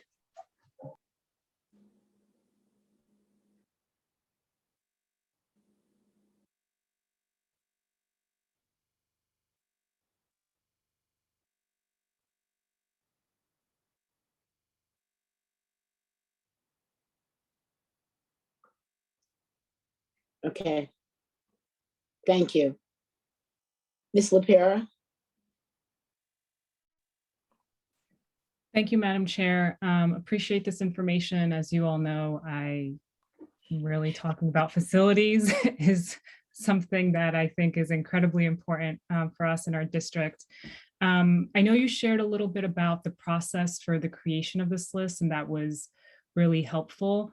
But can you help me understand who outside of BPS did we work with? So obviously City Council has a role in the approval of this list, but for the creation of these prospective projects, who else outside of Boston Public Schools were we engaging in to think through these projects? Thank you for that question. Outside of the Boston Public Schools team, we were also engaging with the city's Public Facilities Department, who helps us understand, and they work, actually I'm now thinking about the people they work with as well. So there's also inspectional services for the city and the assessor's office and a number of other departments that look at the wide range of criteria that the MSBA applies and helps us determine that we're only submitting sites that are truly eligible through that process, in addition to what we view as the criteria inside BPS. Got it. That's really helpful. I will also just echo some of the points that my fellow members have made in terms of getting an understanding of what are the list of school communities that qualify under the criteria, and then also our thinking within Boston Public Schools of the prioritization based on an analysis with the racial equity tool, or really just understanding that kind of opportunity index. So I know that that's been voiced, but just wanted to reemphasize. And then the question that I have, knowing that we've been talking about the need for longer term planning around infrastructure within BPS, understanding that there's just such widespread need in our facilities, how are we thinking about this list of prospective projects without necessarily knowing what's to come down the line? So the bottom line question is, how do we ensure we're not necessarily making investments or using our opportunities for investments in buildings that could prospectively be taken offline within a couple of years?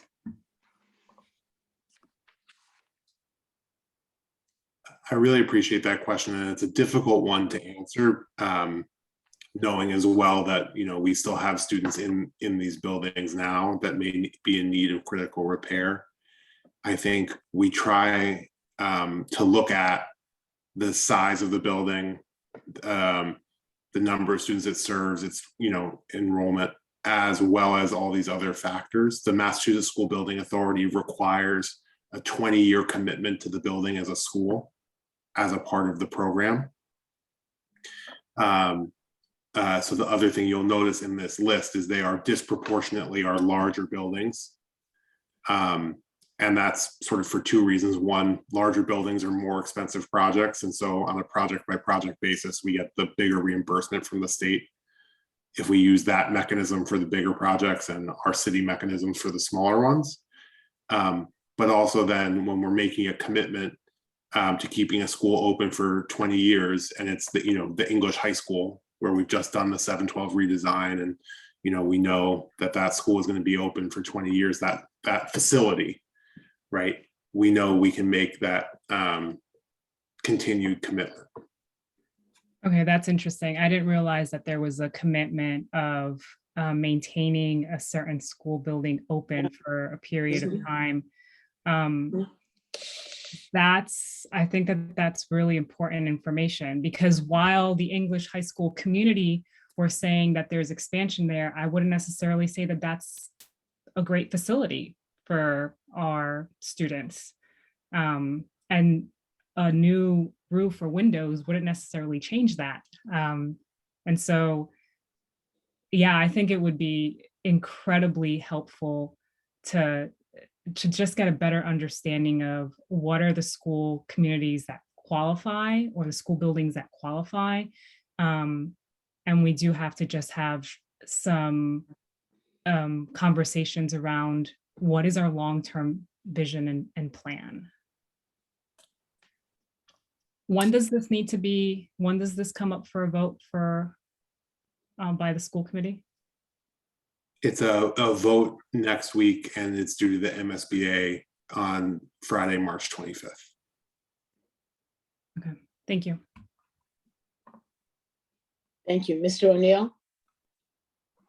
Thank you, Madam Chair. So, Mr. Bloom, let me see if I have this straight. I'm going to make a statement and would love for you to correct. And this is more for explanation than anything, particularly for folks that are trying to understand this.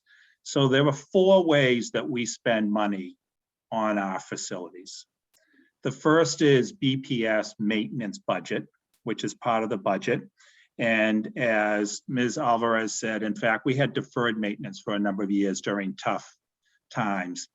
And that, in fact, hurt a number of our buildings because deferred maintenance or maintenance budget is an easy one to cut versus cutting teachers. So when we had difficult years and difficult budgets, maintenance was deferred, and that has built up into our buildings. Luckily, as you said, the superintendent has recommended putting more in the maintenance budget to knock down the deferred maintenance budget. So step 1 is what BPS spends on maintenance. And that is everything from painting to fixing windows, to not putting in new windows, but fixing broken glass, to floor repairs, doors, that type of thing. Basic maintenance of our buildings, paid for by BPS. The second piece is the city capital budget. So that would be a bit more involved. We are putting Boston Community Leadership Academy together with the McCormick Middle School, and we're doing work in that building. And we do work that way. And that would be more of a city capital budget project, where we work with the city to approve it as they think about doing renovations in City Hall and building new libraries and building a new fire station and building a new police station. They think of the city capital budget. And so we make recommendations, we put in requests, we look at the total cost of more substantial projects in the city, right? So that would be the second level. Both of those are paid for by city funds, by our budget or the city budget. The next 2 are where we apply to the state for reimbursement. The first is, and we are competing with all other projects across the state. So every district across the state is putting in for these 2 projects. The first is the core project, where we're saying either we're building a brand new building or we're doing such a total renovation of the building that it applies for MSBA reimbursement. And MSBA will say, under their formula, you are eligible for 70% reimbursement, 60% reimbursement, 80% reimbursement, so on and so forth. That can be everything from building the brand new Dearborn High School, which is the first STEM-focused custom-built high school in New England, to the brand new Arts Academy building that will be opening very shortly, certainly by September, but is almost done now. And those have been substantial projects, close to $100 million each. It was also, for example, like the full renovation of the old Hyde Park High School building that we did years ago, that when we went to close Hyde Park High, we actually couldn't close it as a school because, as you just pointed out, we had received MSBA funding for that. So we can change the purpose of a school if we do a full renovation and get reimbursement, but we cannot close it. And so that is one of the requirements of a core project. And then the last one is this very specialized program that MSBA has for what they consider to be the basic nuts and bolts of a building. And it's only 3 things. It is windows, it is roofs, and it's boilers. And the MSBA puts very specific parameters around it that you actually listed in that sheet prior to you listed the schools. So it says, the building cannot be overcrowded. The building cannot be considered for closing. It has to be within the age range for boilers or windows, etc. We delegate to the superintendent the responsibility to make decisions like this. We as a school committee set the priorities that here's the priorities we want, the policy we want for the district. We don't get into choosing, well, it should be this building and not that building.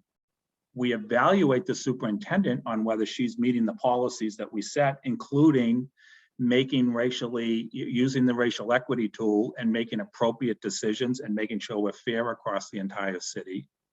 And unfortunately, we don't have in this report what is traditionally done every single year, which is the slide that shows all the pending projects of this accelerated building project, so that we typically see 4 was submitted last year and the MSBA approved 2. 5 was submitted the year before and the MSBA approved 3.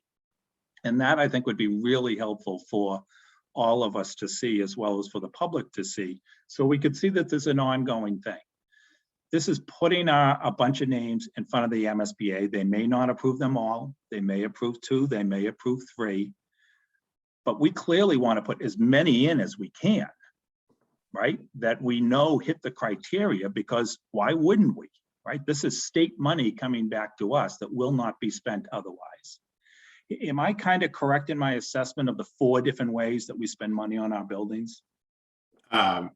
Mr. O'Neill, I think there's a vacancy on our capital planning team that we were trying to fill with. No, it's just listening to this presentation. Help me out what I'm missing on, and particularly around the city capital budget piece. Yeah, because I think that's a piece that people don't really understand, myself included.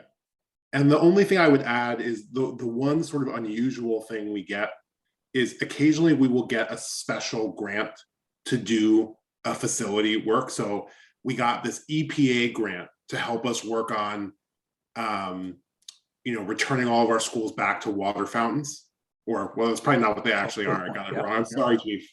That's a great point. I forgot that one. The superintendent went and got that grant from the EPA. Exactly. Water fountains, right? Yeah. Right. So it's very rare that we get those sorts of grants, and so much appreciation to the superintendent for helping us get that one, and that project will be starting soon as well. That's the only occasional 5th type. So I think it really makes. Wait a minute, let me just correct that. We got the 10 million on the water project from former Mayor Walsh. And then we got 6 million from Catherine Walsh, who in their facilities department worked to write that grant and chased after it. And so I don't want to take any credit away from our environmental team. Those folks were outstanding and are outstanding, and they deserve the credit for that grant. Now the 10 million I pushed for. to start it out. Good news is that the project already started also, Mr. O'Neill. They already started installing the water bottle fillers. Mr. O'Neill, nothing more. One of the very important things for our students to have clean, fresh water in all of our buildings, and not doing it out of, plastic Poland Spring bottles. So, Mr. Bloom, I think it'd be very helpful if we all get that chart that shows the history of this specialized project, how many are submitted each year, how many are approved, because I think that also shows those that are eligible, and also have an understanding from the superintendent of why she and you all collectively have chosen these. I hate to say chosen, because I think, quite frankly, you put forward almost everyone that you think are eligible for it, because why wouldn't we ask the state for as much as we can get? I think the conversation about, what the core projects are going to be. I mean, for example, we're well on the way with the Carter School, with the MSBA. They have done all the approvals to date. I know that's just about to come to us for another approval in the long process. I think we're well on the way, and that will be a brand new school in the current place for our most severely disabled students, or students most in need. So that will be wonderful. I think we're well on the way with the new Josiah Quincy Upper School with MSBA for substantial funding for that. And then it'll be interesting to see what other projects are recommended that we apply for, that MSBA may approve, may not approve, but that it will certainly be in context of a full facilities plan that is so desperately needed. But I just wanted to kind of see if my understanding was clear that, talking about applying for this very specialized MSBA program is a little bit separate from a full facilities discussion. Ms. O'Neill, if I can briefly, David, I also just want to point out something really critical that you mentioned, that we also, under Dr. Castelli's leadership, have filled the void in with some investments. is in submitting these applications for these programs. They are very labor intensive, a lot of documents we have to put together and write. That the capacity previously was very limited in how many we could apply for because just pure capacity of getting the applications ready. So based on the staffing that superintendent has invested in, and we're beefed up with that department, we're now in a position to be able to apply for more applications in more of these projects, to your point. I also thank you, Mr. DePina, because when you talk about the paperwork with the MSBA, it is voluminous. But the past couple of years, the city and BPS has really turned around the relationship with MSBA. So when I first met with the chair of the MSBA to ask how we could do more projects, his response was, well, have Boston put the paperwork in on time, because we were known as a district that was always asking for favors and to do it late. And just the fact that we're actually getting this request a couple of weeks in advance, you know, before the deadline, it is a big difference. So I thank you for that, because they are a state agency and they want to try to help Boston. But when they have 300 cities and towns around the Commonwealth of Massachusetts coming to them and saying they want their buildings and they want their windows and boilers done as well, you know, we got to hit their requirements to get it done. So thank you for your work on this. Thank you, Madam Chair.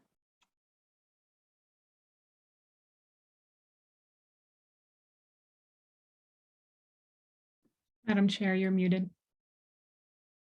So sorry. Mr. Carter Hernandez, do you have another question? Yeah, thank you so much. And the explanation was helpful, but I just in case it was helpful, and in many ways, all things I think most of us knew, I think my line of questioning is, and this is maybe where you and I I'll disagree with my colleague, Mr. O'Neill, it is connected to a larger capital plan and our larger sort of organizational clarity around what the priorities are around buildings, but also specific aspects of buildings.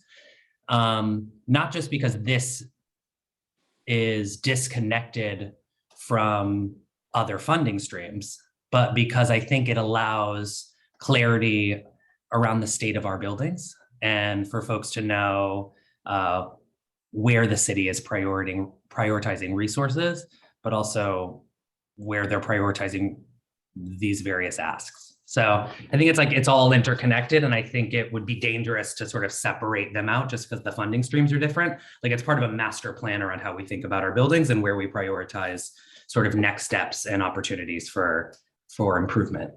And so some of my questions stem for that, because I think so many of us are very unclear on how that assessment is taking shape, and also when that assessment will be available. So there's a question there, just like, when will that information be clearer for folks, and when will we have access to that information? And then I'm just circling back to a previous statement. I was told that part of the priority ranking here was around possible imminent safety issues, which is why a school would move up outside of any sort of analysis of racial equity. Are there any of these schools that pose that threat, or was that just sort of a possibility of why a school would move up a list? And I'll stop with those two questions. I think Mr. DePina was talking in terms of if there's any emergencies, we immediately attend to that particular emergency. I think your first question was talking around the facilities condition assessment. We've been told by the vendor, the Bureau Veritas, that it takes about 12 months to 18 months because they literally go into each and every one of the buildings and look at every single system. And this is what they have said to me. What we would like to do is, as the timeline progresses, come and give you updates as to where we're at. But we're really happy with the vendor that we have. They're the ones who actually did the FCA for Chicago, and we called a few places while we were putting this together. And so far, so good. They'll be working with the facilities team and our data team and making sure that we move the process along, but do it in the right way. Awesome. So I'm really honestly hoping no more than a year. All right. I'm hoping. I'm hoping that for all of us, and I know how complex that process is. So thank you for helping shepherd it. My next question is, I think Mr. O'Neill had said that this was all the schools that were eligible. I'm not sure if that is accurate, and if it is, can folks confirm it? And if it's not, how many other schools would have been eligible? Mr. Cadet Hernandez, just for clarification, I did not say that. I said it is my assumption that over time we get to all the schools that are eligible. Oh, I understood you as saying, like, is this the schools that would be eligible under these particular guidelines? So it's not every school that is eligible, but it is our highest priority group of schools that we feel really comfortable meeting all of the criteria. And I've definitely heard a request to come back with a list of schools, a broader list of schools that might meet many, or if not all of the criteria. Thank you.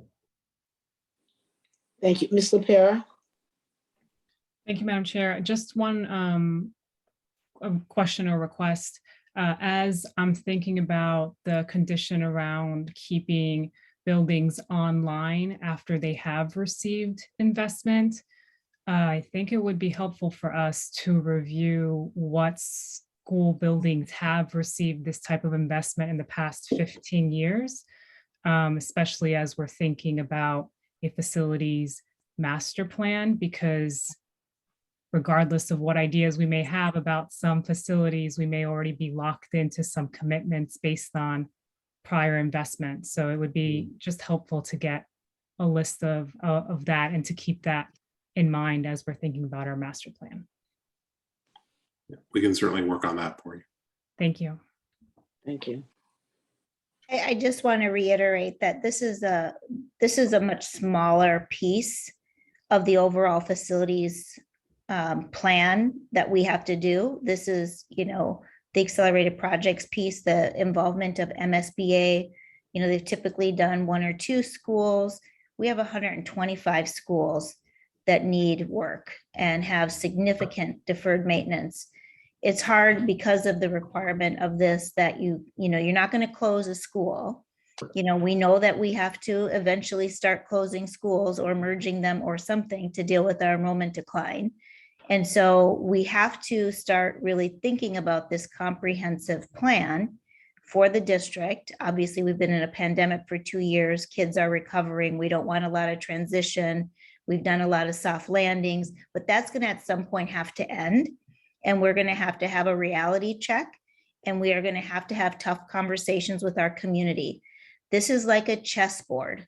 When you move one school or make a decision, it impacts all of the schools because of our assignment system and the school choice system within the district. And so we have to, and then it affects our transportation system.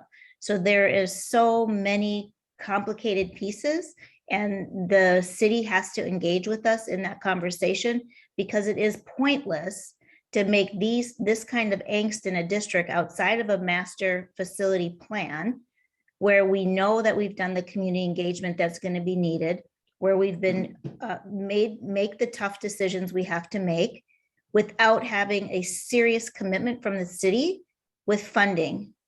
If there's no funding that outwardly comes to the school committee saying, I'm going to commit this amount of money to this project, it is literally pointless to do all of this work and cause all this angst with the community. I just want to say that up front. And so we need a commitment on really taking care of our buildings. 60% of them were built before 1940. There is so much work to be done in our buildings, and the city has neglected these buildings for far too long, and it is time for them to stand up. The city council needs to provide additional funding and revenue, find it for our kids so they no longer have to go to these school buildings.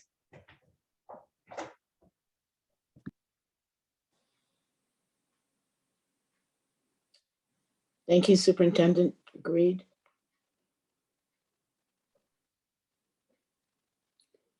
Are there any final questions before we move on?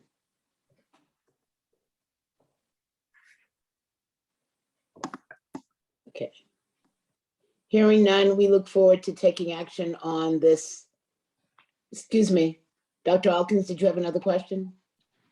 So this is, I mean, and perhaps we table this conversation to a later date, but this is why I asked earlier about what is the status of these conversations with the city and BPS around essentially a strategic plan that we can align our decisions to.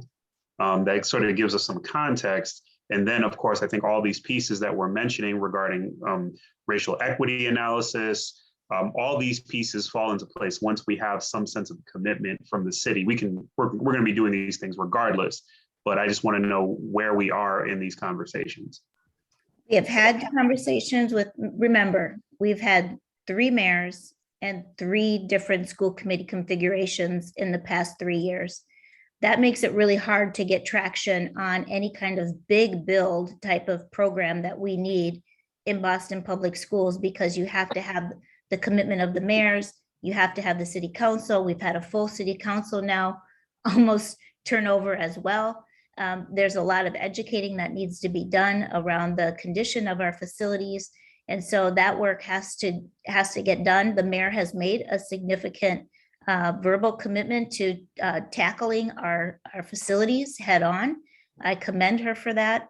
I think it is the #1 priority, and I've heard from school committee members here now that this is also a priority for all of you. And I'm so happy to see that urgency from the school committee. I think now we are engaging with the PFD department, with Chief Alvarez and her department, and our finance department on both the city and BPS side, to engage with a vendor to start having these conversations. But I'm just going to be frank.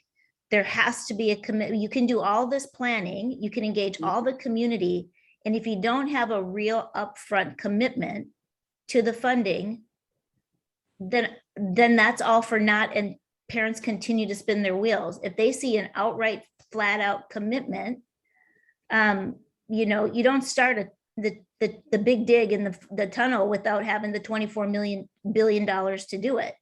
They were able to do that with $24 billion. Well, we need a whole lot less to fix our buildings in Boston Public Schools. And I just think our children deserve it. So I'll just go off my soapbox and stop talking now. Thank you. Mr. Cardet Hernandez, do you have another question?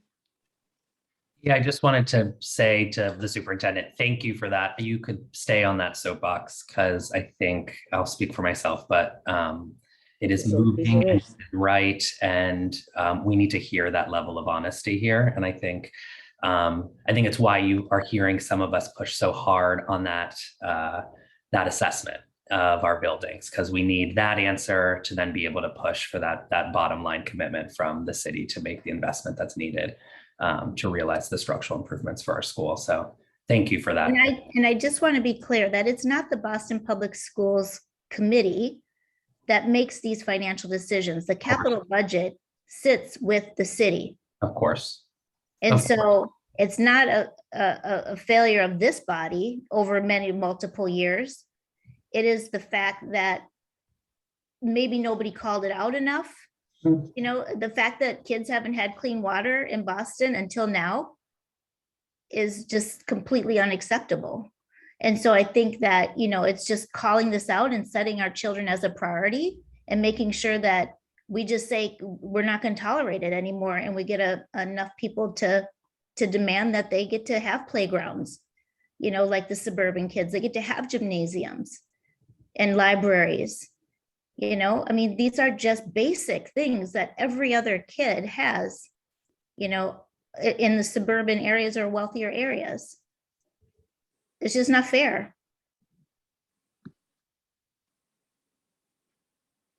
Absolutely. Thank you. I want to thank everyone for the discussion and the report, and we look forward to taking action on these recommendations at our next meeting. So our final report this evening is an update from the Superintendent Search Committee We'll pause for a brief moment while Superintendent Consilius logs off out of the meeting, and she will rejoin us at the end of the conclusion of this discussion. Thank you, Superintendent. We'll see you in a bit. Thank you. So at this time, I will turn it over to my colleague and Search Committee Co-Chair, Ms. LaPera. Thank you, Madam Chair. On behalf of my fellow Search Committee co-chairs, Dr. Pam Ettinger and Marcus McNeil, I'm happy to share an update on the superintendent search process that's currently underway. Given the expedited timeline that the search committee is working under, we plan to provide updates at each school committee meeting until we reach the finish line, which we are targeting by the end of June. These regular reports will include key updates on the process, on engagement, on decisions made, and results. And tonight we'll be focusing on engagement and process pieces. So I'm going to do a brief recap. On March 2nd, the school committee approved the membership charge and timeline of the superintendent search committee. The committee is made up of 9 members. The co-chairs whom I've just named consist of an educator, a parent, and a student. The other members are Roxy Harvey, a BPS parent and graduate, and she is also the chair of the Boston Special Education Parent Advisory Council, also known as SPEDPAC. Mr. Michael O'Neill, he is a BPS graduate and vice chair of the Boston School Committee. Dr. Carlene Pignato, she is a BPS graduate and head of school at Channing Elementary School. Mr. Gene Roundtree, he is a secondary school superintendent here at the Boston Public Schools. Ms. Jessica Tang, she is the president of the Boston Teachers Union. And Mr. Jose Valenzuela, he is a BPS parent, a BPS graduate, and a history teacher at Boston Latin Academy. I'm incredibly excited to work with this dynamic and committed group, and I love to see all the intersections that folks have within the Boston Public Schools. This Friday, March 18th at 12 noon is the deadline for the search firm RFP. The RFP review team will review and present recommendations to the school committee for approval by early April. I want to thank the RFP review team for their thoughtful and expeditious work. Thank you to Chief Human Capital Officer Al Taylor, as well as the 2 representatives from the Superintendent Search Committee, Mr. Michael O'Neill and Mr. Jose Valenzuela, for working diligently on this important task. I also want to thank the business manager, Naveen Reddy, and his team for providing project support and guidance to ensure that the RFP review process is completed efficiently and in compliance. So moving to engagement, the search committee has held 2 remote community listening sessions. Our general session, our first session was on March 9th, and our second session, which was a Spanish-speaking session, was held yesterday on March 15th. We had 471 registrants for March 9th and 218 for March 15th. The number of actual attendees was 352 for the 9th for our first session and 109 for the 15th for our Spanish-speaking second session. So in total, we've had more than 650 registrants and more than 450 attendees. During these sessions, the guiding questions we're asking people to respond to are: what are the 3 most important qualities or experiences our next superintendent should hold? What question would you most like a candidate for the position to answer? And how can the next superintendent partner with the community to be successful? The search committee has received great feedback, both through these listening sessions and live testimony, as well as the chat. And there is a lot of energy and enthusiasm around this process. BPS is fortunate to have so many families, staff, and partners who are committed to student success. You can view videos from these sessions as well as the chat records, which are posted on the Superintendent Search website at bostonpublicschools.org/SUPT-search. and I'm sure we can share that with folks. We've also have a dedicated email, which is superintendentsearch@bostonpublicschools.org. And as of this afternoon, we've had approximately 36 different people who've emailed their thoughts to the search committee. This does not include individual outreach. That's just specifically to that superintendentsearch@bostonpublicschools.org email. This week, we just recently launched an online survey that has been translated into all the major BPS languages. You can access the survey on our webpage at bostonpublicschools.org/SUPT-search. And as of 1 p.m. today, we've received 231 responses. We know that we just recently launched this, so we're very much looking forward to seeing this number grow. We also have 2 additional listening sessions coming up. The listening session on Thursday, March 24th from 6 to 8 p.m. will be focused on student voice. And we'll also hold another general listening session on Saturday, April 2nd from 10 a.m. to 2 p.m. From 10 a.m. to 12 p.m. And that will be co-hosted by Boston City Councilor Julia Mejia, who serves as the chair of the Education Committee. Both sessions will feature live simultaneous interpretation in all of the BPS languages. And you can register for upcoming listening sessions and find all search-related information on our Superintendent Search website. As you can see, we have had various ways for people to engage, and we're looking forward to continuing to collect and synthesize all of the feedback, look for themes, and to share it with the community in early April. This input, this feedback that we are gathering will inform the job description, and it will ultimately inform the candidates that are considered. On April 6th, the school committee will vote on the superintendent's job description and an issue, and we will be calling for qualified applicants to engage with our application process. In April and May, the search firm will complete initial vetting and background checks on candidates.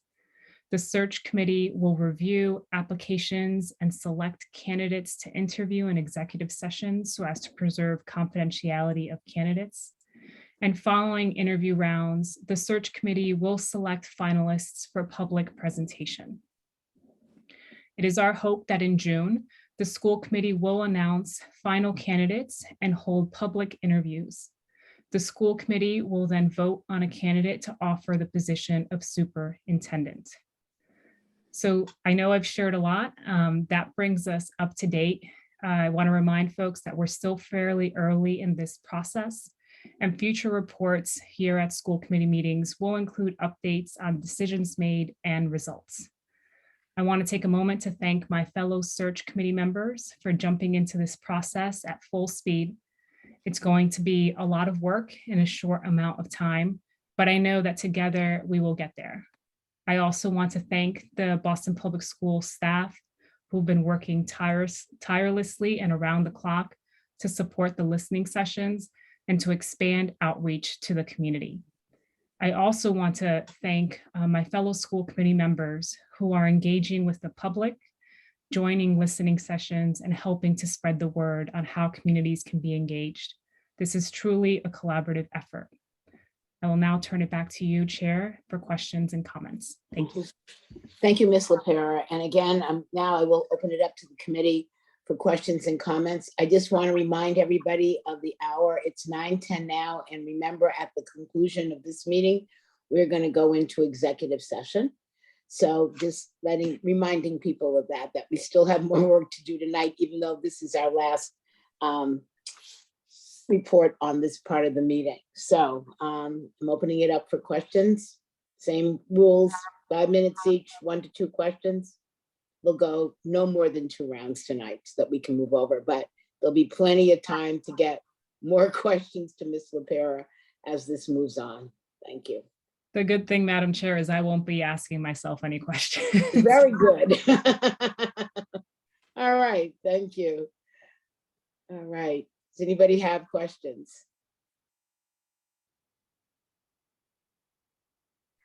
Mr. Cadet Hernandez, take it away. Question one. Thank you, Ms. Lopera, for your work here, and I know how much time you're spending on making this happen and listening to our community right now as they share concerns and offer their feedback. Two questions for you. The first question is, I know that in a previous meeting we had discussed possibly adding additional listening sessions with partner organizations. I'm curious if you have any thinking around that or a status update.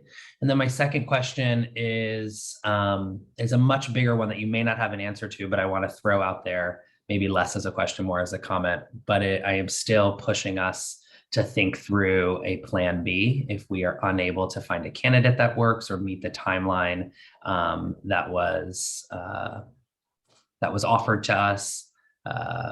When do we start thinking about what it would look like if the right candidate doesn't appear and we need to sort of move through an interim process here? Thank you for those questions, Mr. Cadet Hernandez. So for your first question, I think that community engagement is a really important part of this process. I had the opportunity to connect with my fellow co-chairs to think through what would be the most fair, I suppose, an equitable way to engage with community. Also understanding the limitations of the folks who are engaged in the search committee process and having multiple responsibilities and full-time jobs and children, et cetera. But one of the things that we did discuss is that while there are 4 official listening sessions, that does not necessarily preclude folks from being able to work with community organizations and communities that they may already be a part of. And so what I mean by that is actually Marcus, our student co-chair, shared about how he was already engaging in having questions from groups that he's a part of, and they wanted to know how they could have their own perhaps listening session. And like I said, while we said we're only holding 4, folks are able to tell community groups that they can hold their own listening sessions and they can synthesize information to share officially through the channels that we've offered, be it the survey or the email. And folks can also, just like any other type of event, hold their own community gathering, and they could provide an open invitation to anybody who's on the search committee or anybody who's on the school committee, but there's not necessarily an expectation that folks have to attend just because we can't demand that of the folks who are engaging. I've had the opportunity to speak with various community groups who've asked the same question. And so I encourage my fellow school committee members that if you are able to attend or work with community groups that you already have ties to that are interested in engaging in this process, that you help support by joining or by listening, and also by telling them that there are official ways of engaging through email or through the survey. To your second question around contingency, it is something that is top of mind. I think that we are working aggressively to meet the timeline that has been set forth. But I do agree that in general, we should be thinking about what could be a potential contingency plan should it not work out the way that we all hope. So much. Thank you. Thank you. Dr. Alkins. Thank you for the update, which is great, and I managed to be able to attend one of the sessions at least, and I guess this is more of a comment. I can't help but think back to our last meeting, sort of like the retreat, and thinking about the conversation that we had around our goals as a school committee. And I'm wondering about the themes that are sort of surfacing in these discussions around superintendent qualifications, more not just for the purposes of finding our next superintendent, but how we're setting our own goals as a committee, and making sure that what we're proposing as our goals is in alignment with what the community is looking for as well. So just from your sense of the conversation, how are you all sort of doing that sort of thinking in real time, or are you waiting until all of the sessions have been completed to then sit down, break them up into themes? Because I think it would be beneficial for us to sort of learn these things as they're happening, because I think then it causes us to go back and revisit those 5 goals that we talked about and maybe start thinking about how we update them. Yeah, I think that's a great point that you're bringing up. The way that we've been engaging with it, or the way that I've been engaging with this is we haven't looked at all the data because all of the information hasn't necessarily been gathered to this point, right? So what I mean by that is while surveys are still coming in, information is still coming in via email, but at this point, we've had 2 listening sessions that some of you all have attended and some of you haven't necessarily attended. I think that this might be also what you're getting at is thinking through we are going to hear from our community the pieces that are priority areas for them.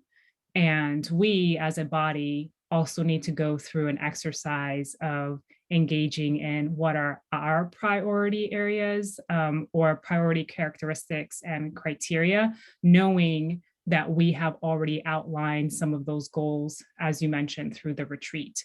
So I think that still needs to happen. We are hoping to put forth a job description recommendation for the early April meeting. And so I would need to get together with the chair and the vice chair to really think through what space we would have in order to engage in a dialogue where we could perhaps report what we're hearing from the community, what we're seeing in preliminary survey information, et cetera, and move in that direction. So the point is well taken, and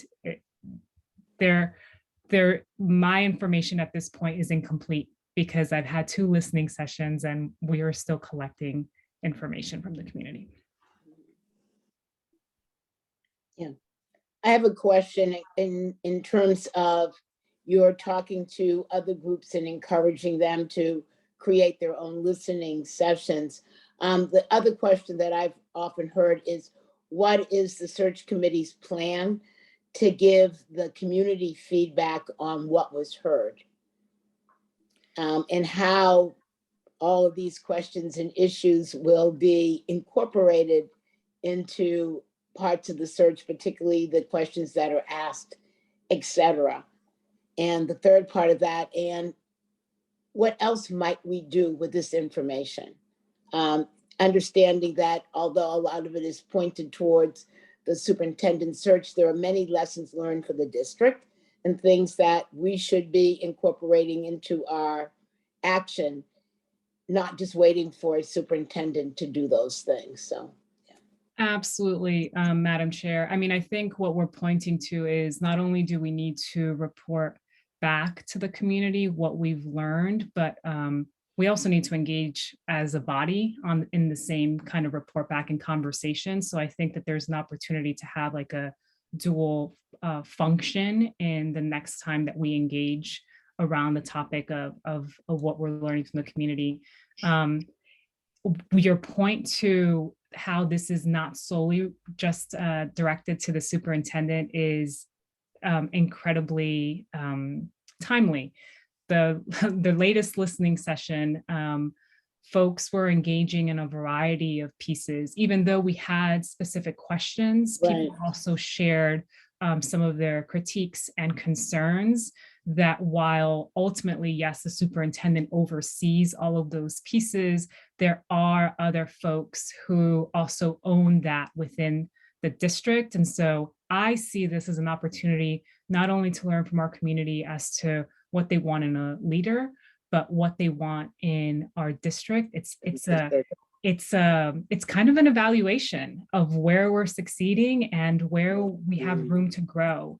And so I think that there's a lot of opportunity to work with schools as well as with district personnel in addressing or thinking through how we can address some of these concerns moving down the line. Thank you. Thank you. Mr. O'Neill. Mr. O'Neill, you're still muted. Thank you, Madam Chair, and thank you, Ms. LaPera, for that summary and particularly your last comments, because I thought Dr. Elkins' questions, or actually more, I took it more as advice to us, Dr. Elkins, of be thinking through almost the Venn diagram. I mean, we are getting feedback from folks about what they want to see in a superintendent, but they're also giving us feedback about the district. And we almost have to think of the Venn diagram, right, of the intersection of not only how does this apply to a job description, but also how it applies to the strategic plan and priorities that we set, the goals and values, and be listening with both of those ears is basically what I heard from your comment, and Ms. LaPera certainly just backed that up. You know, I've been hearing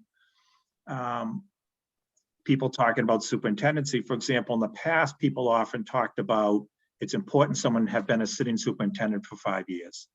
What we've been hearing more so far is it's important that they have spent time in a classroom in a school building. And, you know, if they've moved up to superintendent or close to superintendent and Boston knowledge, we're hearing that a lot. But as Ms. LaPera just said, particularly in the last session, that was Spanish language focused primarily, we had great feedback about attributes of a superintendent, but we heard a lot about transportation. We heard about food service. We heard about the condition of facilities like we talked about before. A lot of the conditions that go into making sure our students are in a position to learn. Mm-hmm. And so, you know, thinking about us listening in both of those, what's that mean for a superintendent, but also what it means for our goals and values. I'm really glad you called that out. So I think that's kind of a bit of more of a charge for us as well, Ms. LaPera, as we're listening and learning through these sessions. Mm-hmm. Thank you. We just have to add more agenda items to our meetings. Thank you. Are there any other questions before we move on? Hearing none, thank you, Ms. LaPera, for your update. We look forward to hearing from you at our next meeting. And at this point, we'd like to move on to public comment on reports. Ms. Sullivan? Thank you, Chair. We have no speakers for public comment on reports. Right. Do we have any new business? All right. That concludes our business for this evening. The next remote school committee meeting will take place next Wednesday, March 23rd at 5 p.m., at which time the committee will vote on the superintendent's final fiscal year 23 budget recommendation.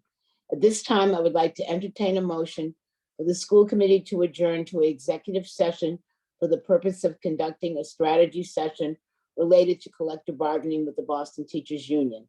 To have this discussion in an open meeting would have a detrimental effect on the committee's bargaining position. The committee will not return to public session. Is there a motion? So moved. Thank you. Is there a second? Second. Thank you. Ms. Sullivan, will you please call the roll? Dr. Alkins, Yes. Mr. Cardet Hernandez, Yes. Ms. LaPera, Yes. Ms. Polanco Garcia, Yes. Mr. Tran, Mr. O'Neill, Yes. Ms. Robinson. Yes. It's unanimous. Thank you. Thank you. I will now invite my fellow members, the superintendent and pertinent staff to log off from this public session and join the executive session using the Zoom link sent out by Ms. Sullivan. We'll see you in a moment. Thank you.